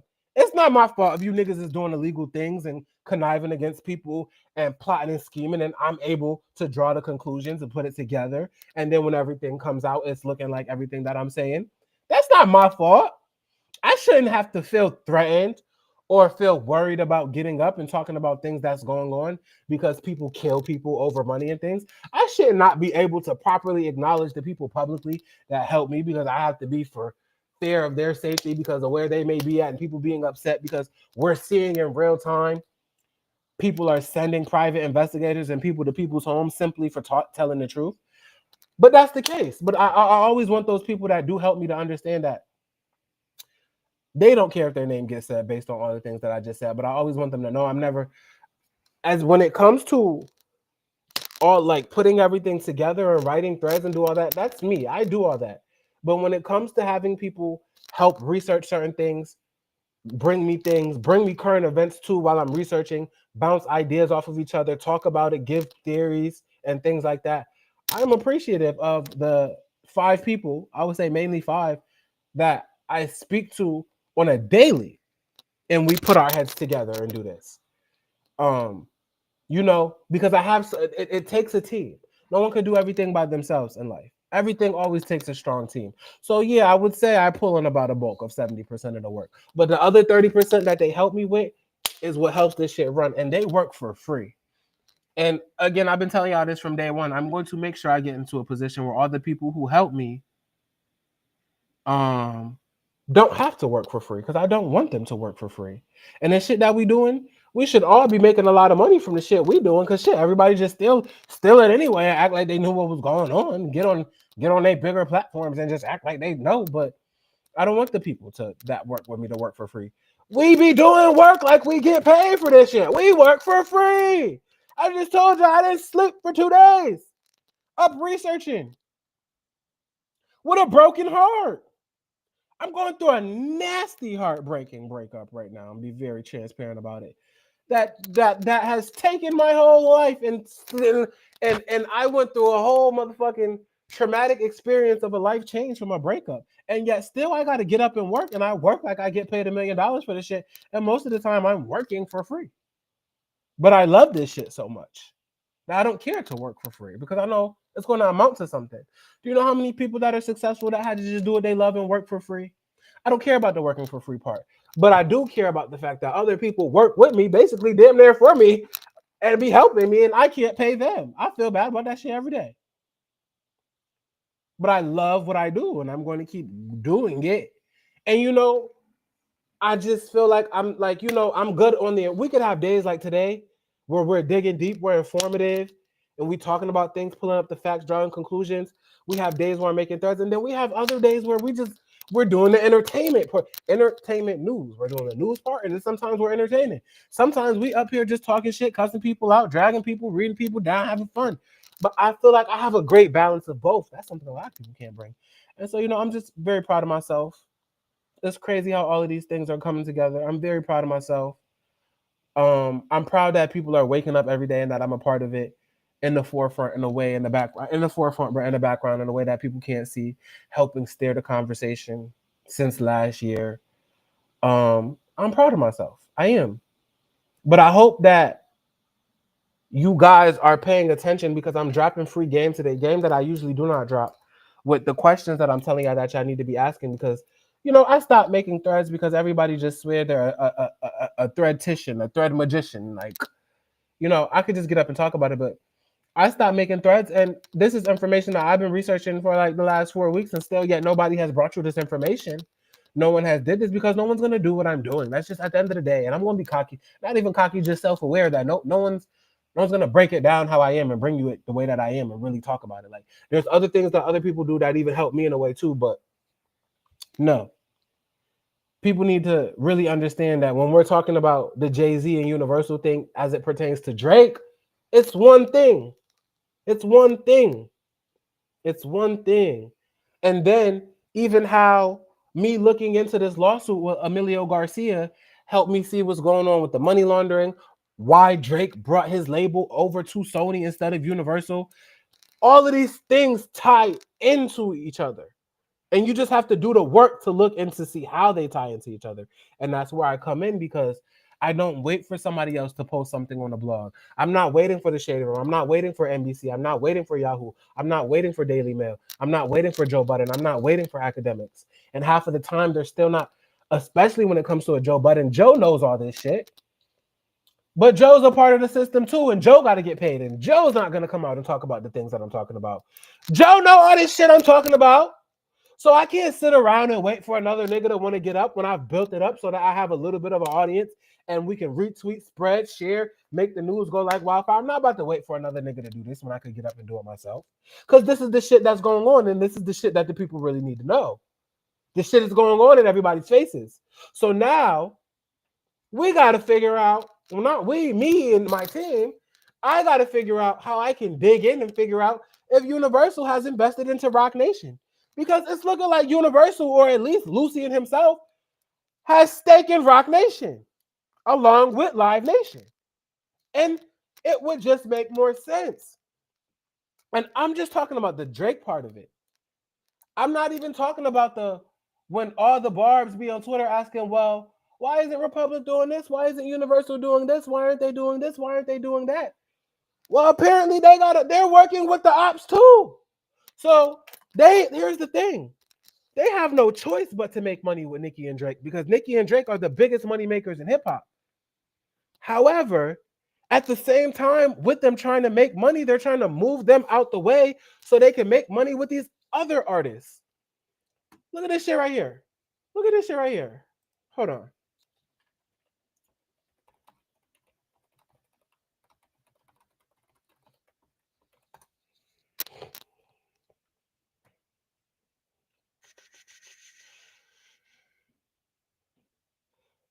I'll pull it up on here, but there also is an article, so I know because sometimes these shit don't be accurate, but they be right.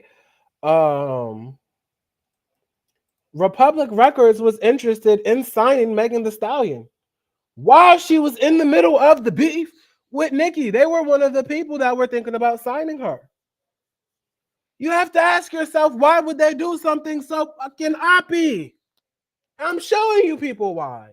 All these people are in business at a higher level than they're in business with Nicki and Drake, with Nicki and Drake's ops. And then that's how you get to see how effed up the music industry is. The billions and billions and billions that they have made for Universal and that they continue to make. But Universal is at the forefront, directly investing in their ops, working with their ops, giving their ops money, helping their ops because they're allegedly laundering money. And they're making more money with the ops than they're making off Nicki and Drake. Nicki and Drake have a higher percent of ownership in the things that they do. They're making real money. A lot of artists aren't making real money like Nicki and Drake. Even when they are bringing dollars and the artists aren't seeing that, the label is seeing that. But when it comes to Nicki and Drake are getting paid. They don't want to keep having to pay them people. They have to keep paying them, keep paying. Nicki and Drake is made more money in the last year than Warner Music, the entire company, has made in the last year.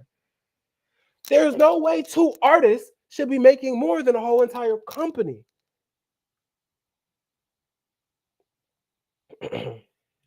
So I'm over here losing my voice. I'm over here speaking to the top of my lungs. I'm not screaming. I'm very passionate about these things.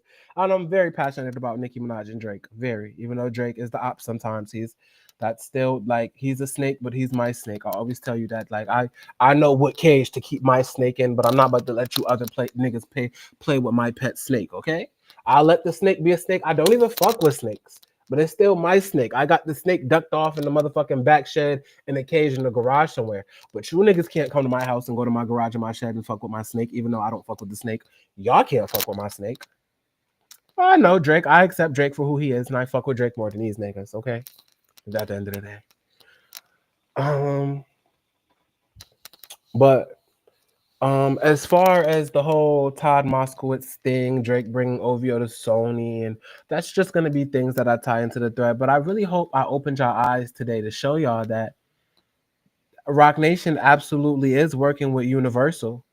And that's a part of why these lawsuits are going down. And when you see the lawsuit, you know, they're framing this narrative, and then they getting Jay-Z to give Kendrick the Super Bowl. And, you know, I'm not really going to go into the money laundering too deep. We were just going to, that was just going to be the preliminary talkings that we did when we start talking about the money laundering, the LLCs, who the principal officers of the LLCs are. That's something that I'm currently and have been currently researching for the last 2 weeks. So I'm not done with that research, but that research also brought me into the Universal still being tied in with Roc Nation and them being partners. And Universal may have stock in Roc Nation. We'll never be able to know. It's a privately held company. In order for me to find that out, I have to go ask around, honestly. But yeah, folks, that's today. I hope today was informative. I hope we left with the questions that I had. I hope if for the people that like to look up this stuff and like to be in the know, I don't want to be the only person that knows. I don't want to gatekeep information. The information is for public consumption. However, I just have to make sure the research is always accurate before I just come out and present it. So as far as the money laundering thing, obviously I'm going to have to go do more research in that and make myself more familiar. But as far as the relationships and the connections and who's scheming and plotting on who, I've been able to put that together, which is why I can come out and confidently say it the way I am during this live. Now, as far as Megan being on her last hoof and that being in the title, Megan is really just a pawn being used, like everybody has been trying to tell y'all. I'm pretty sure she doesn't know that her LLCs are being used to allegedly launder money for Roc Nation and Leor Cohen and 300 Entertainment and all these other people. But they have other LLCs that they do this with. What I have been told, and I have it on good authority, but I'm not going to say 100% for a fact. We're going to say allegedly because I don't have the proof. Again, is that Roc Nation is just a money laundering operation for some of the elites. That's all it is a money laundering operation. There's no artist over there that's really popping like that on the label. Most of the money comes from the sports side and endorsements. Like, you have to ask yourself, where are they really making this money from? And why are they always held as one of the most powerful operations when they don't even, as far as on music, who's really like, which one of the most popping artists in the world is on Roc Nation? I'll wait. No, you can't name none. So, and that's why I said allegedly. But we're just one step closer to the snitches in high places thread that I made and the FBI informants and the schemes and colluding. And right now, I'm just going to call it, we have drug cartels. This is a music cartel. At this point, they are operating as a cartel. And that's why a lot of people don't feel safe speaking out against Roc Nation, because when you do, things like what happened to Tory Lanez happens. You know what I'm saying? And I'm just not like, you feel me? I just never been no pussy ass nigga my whole life. Like, nigga, I grew up in the hood too. Like, you niggas can't scare me. You niggas know niggas that shoot. I know niggas that shoot too. The only difference is you have a network and an operation and money to use to intimidate people. But I'm not a nigga that could be intimidated. I can't. I'm not a nigga that you could send niggas to my front door and then I get scared. You don't come to my front door with that bullshit. Honestly. I can't be. I cannot be bullied. I cannot be scared. I cannot be bought ever. It will never. You will never see the day. I don't give a fuck who, what, when, where, or why it is. It can't happen. I don't care. There's so much, and I'm saying that right now because the year is starting, and we're going down more rabbit holes like we did last year. I'm not letting this little stupid ass heartbreak that I'm going through get me off my motherfucking game with this media empire that I'm trying to build. And not only just building the empire, it's about me really loving what I do and really wanting this information that I'm researching and what has been going on behind the scenes to come out. But I'm not working for free. I'm not doing what I love for free forever. I'm building an empire in the interim of it. Okay. And I love days like this when we go deep. And I always am trying to find a balance of current events and gossip, and then deep diving and then bringing y'all the type of stuff that I'm doing today. And honestly, it weighs heavy on my mind because I never want to be a person that's just posting current events and gossip. But the current events are important to tie into what's going on with the research, because the current events end up showing and highlighting what's going on with the research, but also just highlighting things that I think is important for the culture. Like, I feel like, niggas will post Krishan and Blueface and Miss Netta and things like that. So when I'm posting current events and I'm posting the entertainment portion, because there is an entertainment portion of this, it's not just the news portion, it's also the entertainment portion. Even when I'm bringing the entertainment portion, I still want it to be things that are not crippling the culture. The name of the page is Keeping Culture Alive. So even when we're entertaining, posting things like Blueface and Krishan, that's not something I want to put in people's face every day and have that type of thing being downloaded in your brain.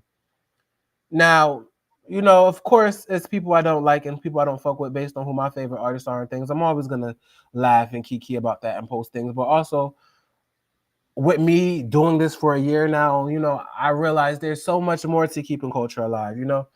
There's just, again, like I said, speaking about current events.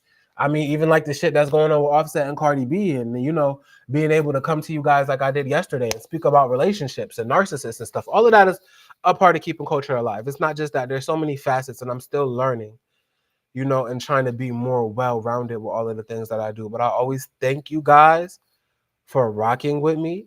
Like, never in a million years would I have thought that I would be building like a platform in the way that I am, and I reach millions of people, and then thousands of people consistently want to come watch and listen to what I'm saying and consume the information. Like, I always have to say, outside of the people that work with me that I'm grateful for, that work for free, you guys coming to me, people even donating money because they're interested in what I'm doing and like in my research, and and never in a million years, because it's not what I set out to do. I just set out to, really, I'm a Gemini and I like to argue, and I just wanted everybody that used to try and argue me down, or they don't know what the fuck they're talking about and they don't be right, and I be right most of the time because I know what I'm talking about. I'm well educated in this, and I talk to people every day that really work in this industry that since I was a child, and I just have learned it. It's just like breathing to me because I've learned it since I've learned this stuff and about this stuff since I was a kid. But I really I do not take for granted that, even if it's just 1,000 people, which to some people would be a little bit, that's a lot to me. Like, we're about to hit 2K on this live. That's still a lot to me. I've been on live with 40,000 people before. I've been on live with 1,000. Just the fact that people sit up and see the value that I see in myself and the things that I do when I didn't set out to do this, and giving me the opportunity to build a platform and giving me the opportunity to have something in the future with what I'm doing right now that I could feed myself and my family with if I continue to build it up the way that I do and really defend the things that I think is important in the culture. I really think that I am necessary and I am needed because, like I said, I can't be bought. I'm not biased. And I just go off the facts and then make my opinions off of those and just report on it. I do have a bias towards Nicki Minaj and Drake, and I'm always on their ops head, but I would never come out and lie for them. I would never come out and paint a narrative that's not true just because I like them. I just tell it like it is, and it just so happens that this is how it is. And so I think I'm necessary. I think I'm very necessary. And so I just want to continue to go up this year even further. I accomplished things that I did not think would be possible last year. co-hosting with Nikki, having Larry Jackson on my page, the Joe Budden podcast, coming over to my platform. Joe getting scared to answer questions when we got on live together, asking me, am I a fucking paid mo? And who sent me over to his shit? You know, and I can't imagine, like, Jay-Z is one of my favorite rappers. I'm pretty sure at this point the nigga knows who I am. So, you know, 2 out of my 5 favorite rappers know who I am at the very least right now, Nicki and Jay-Z. At least I know and if I find out Drake know who I am, bitch, then I'm going to throw a fucking party with my friends, okay? Because then that would mean my 3 favorite rappers are aware of who I am and the work that I do, and they all appreciate it. Nicki has already told me she likes the work that I do. Jay-Z, I know he likes the work that I do, the way they send the bots to my page. Now, they may not like that I am doing the work that I'm doing and exposing them, but I know that they see the value in me. That's enough. We may not be on the same side, but you see the value in what I do and understand how good I am at what I do. So that's the ego booster. You know, 2 out of 3 of my favorite rappers know who I am. That's crazy to me.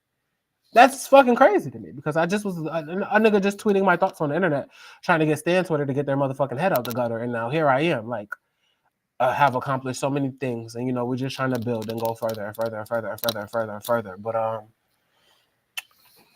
people, y'all not getting off the hook today either.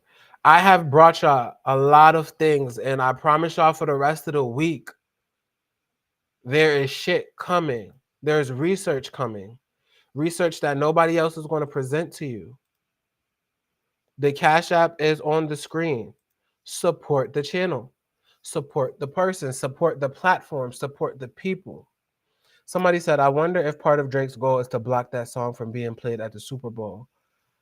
If they allow a song at the Super Bowl calling a man to be a pedophile to be played, then that's going to bring me to a different and a bigger discussion if we cross that bridge.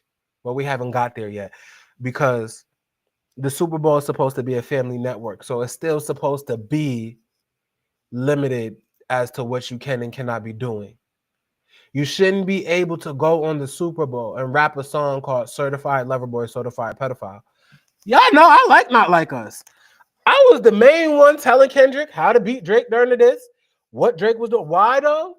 Because I was also telling Drake his faults. And then by me telling Drake his faults earlier this year, because let me tell you something. At the time when the beef was going on, my page was going viral every day, 1 million views every day. Every time I talked about the Drake and Kendrick beef, 1 million views, 1 million views, 1 million views. Every YouTuber reading my tweets on their page. Joe Budden reading my tweets about the thread about the little girls. I gave them the ammo. Yeah, I did, but I wasn't giving them the ammo on purpose because I disliked Drake. I was trying to tell Drake all the things that were going to go wrong and how he wasn't doing it right. And it just so happened to be ammo that the ops could use against Drake. And I like the music. I feel like Drake didn't go hard enough. I'm just good. Like I said, I love Drake. I'm never going to sit here and lie, though. Drake didn't do what he had to do. Euphoria and Not Like Us went crazy. That sealed the deal. It did. That freestyle Drake just put out at the beginning of January from the Conductor beat, that was the Drake that I was missing. That was the Drake that would have demolished. And like I said, I'm never going to sit up here and lie just because I like man. That's why I need it. So, yeah. Not only do I think Drake's goal is to block the song from being played at the Super Bowl, I don't think Drake should have to go through any such lengths for the song to be blocked. It just shouldn't even be allowed on a family-friendly, a televised national broadcast that a song like that would be allowed to be played. I can't imagine that. But the Super Bowl is almost here. My peoples have another meeting as it pertains to the Super Bowl.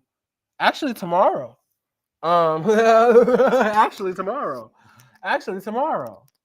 So if you want some Super Bowl tea tomorrow, people, drop some money in my Cash App. Because let me tell y'all, all 2025, I'm not working for free. Okay? Twitter check don't be about shit. I'm not working for free. Also, we're going to eventually transition these lives just over to YouTube and Twitch. I'm almost monetized on YouTube. I have 1,000 watch hours. I need 4,000. I don't even post on there like that. We're going to transition over into being live on YouTube more. And I'm just going to have to come over there and leave Twitter. Because I know Twitter is where my base is. I understand the business side and I understand the analytics of it and where the core is right now on Twitter.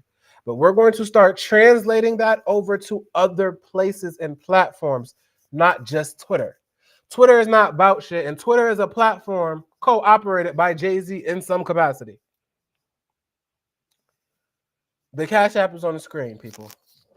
Where I'm not working for free. If you enjoyed what you've seen today, if you want more, if you want me to make the threads, if you want us to get on live with more of the research that I have going on, even if it's just $1, people, all you gotta do is send $1. Send $1. I know y'all got $1 because I know all y'all be smoking weed and get drunk every day. Y'all got $1 to go get some Dutchess from the corner store, but you don't got $1 for Keith, who is providing you quality information and entertainment. Some of these things that I have to look up, you have no idea. I have to pay for court documents. I be paying for court documents out the wazoo. That tab adds up. I have to pay to entertain y'all for subscriptions to go live and whatnot and all of this, and I invest in myself. But y'all are going to invest in a nigga that brings you entertainment too. We're about to get up out of here because I have more research to do. I have more threads that I want to make. I have more things that I want to get into, which is why I never like to stay on live too long, because when I'm on live, it brings me to more research that I have to do. But people, the Cash App is on the screen. Be generous today. Like I said, just send $1. I don't care if it's just $1.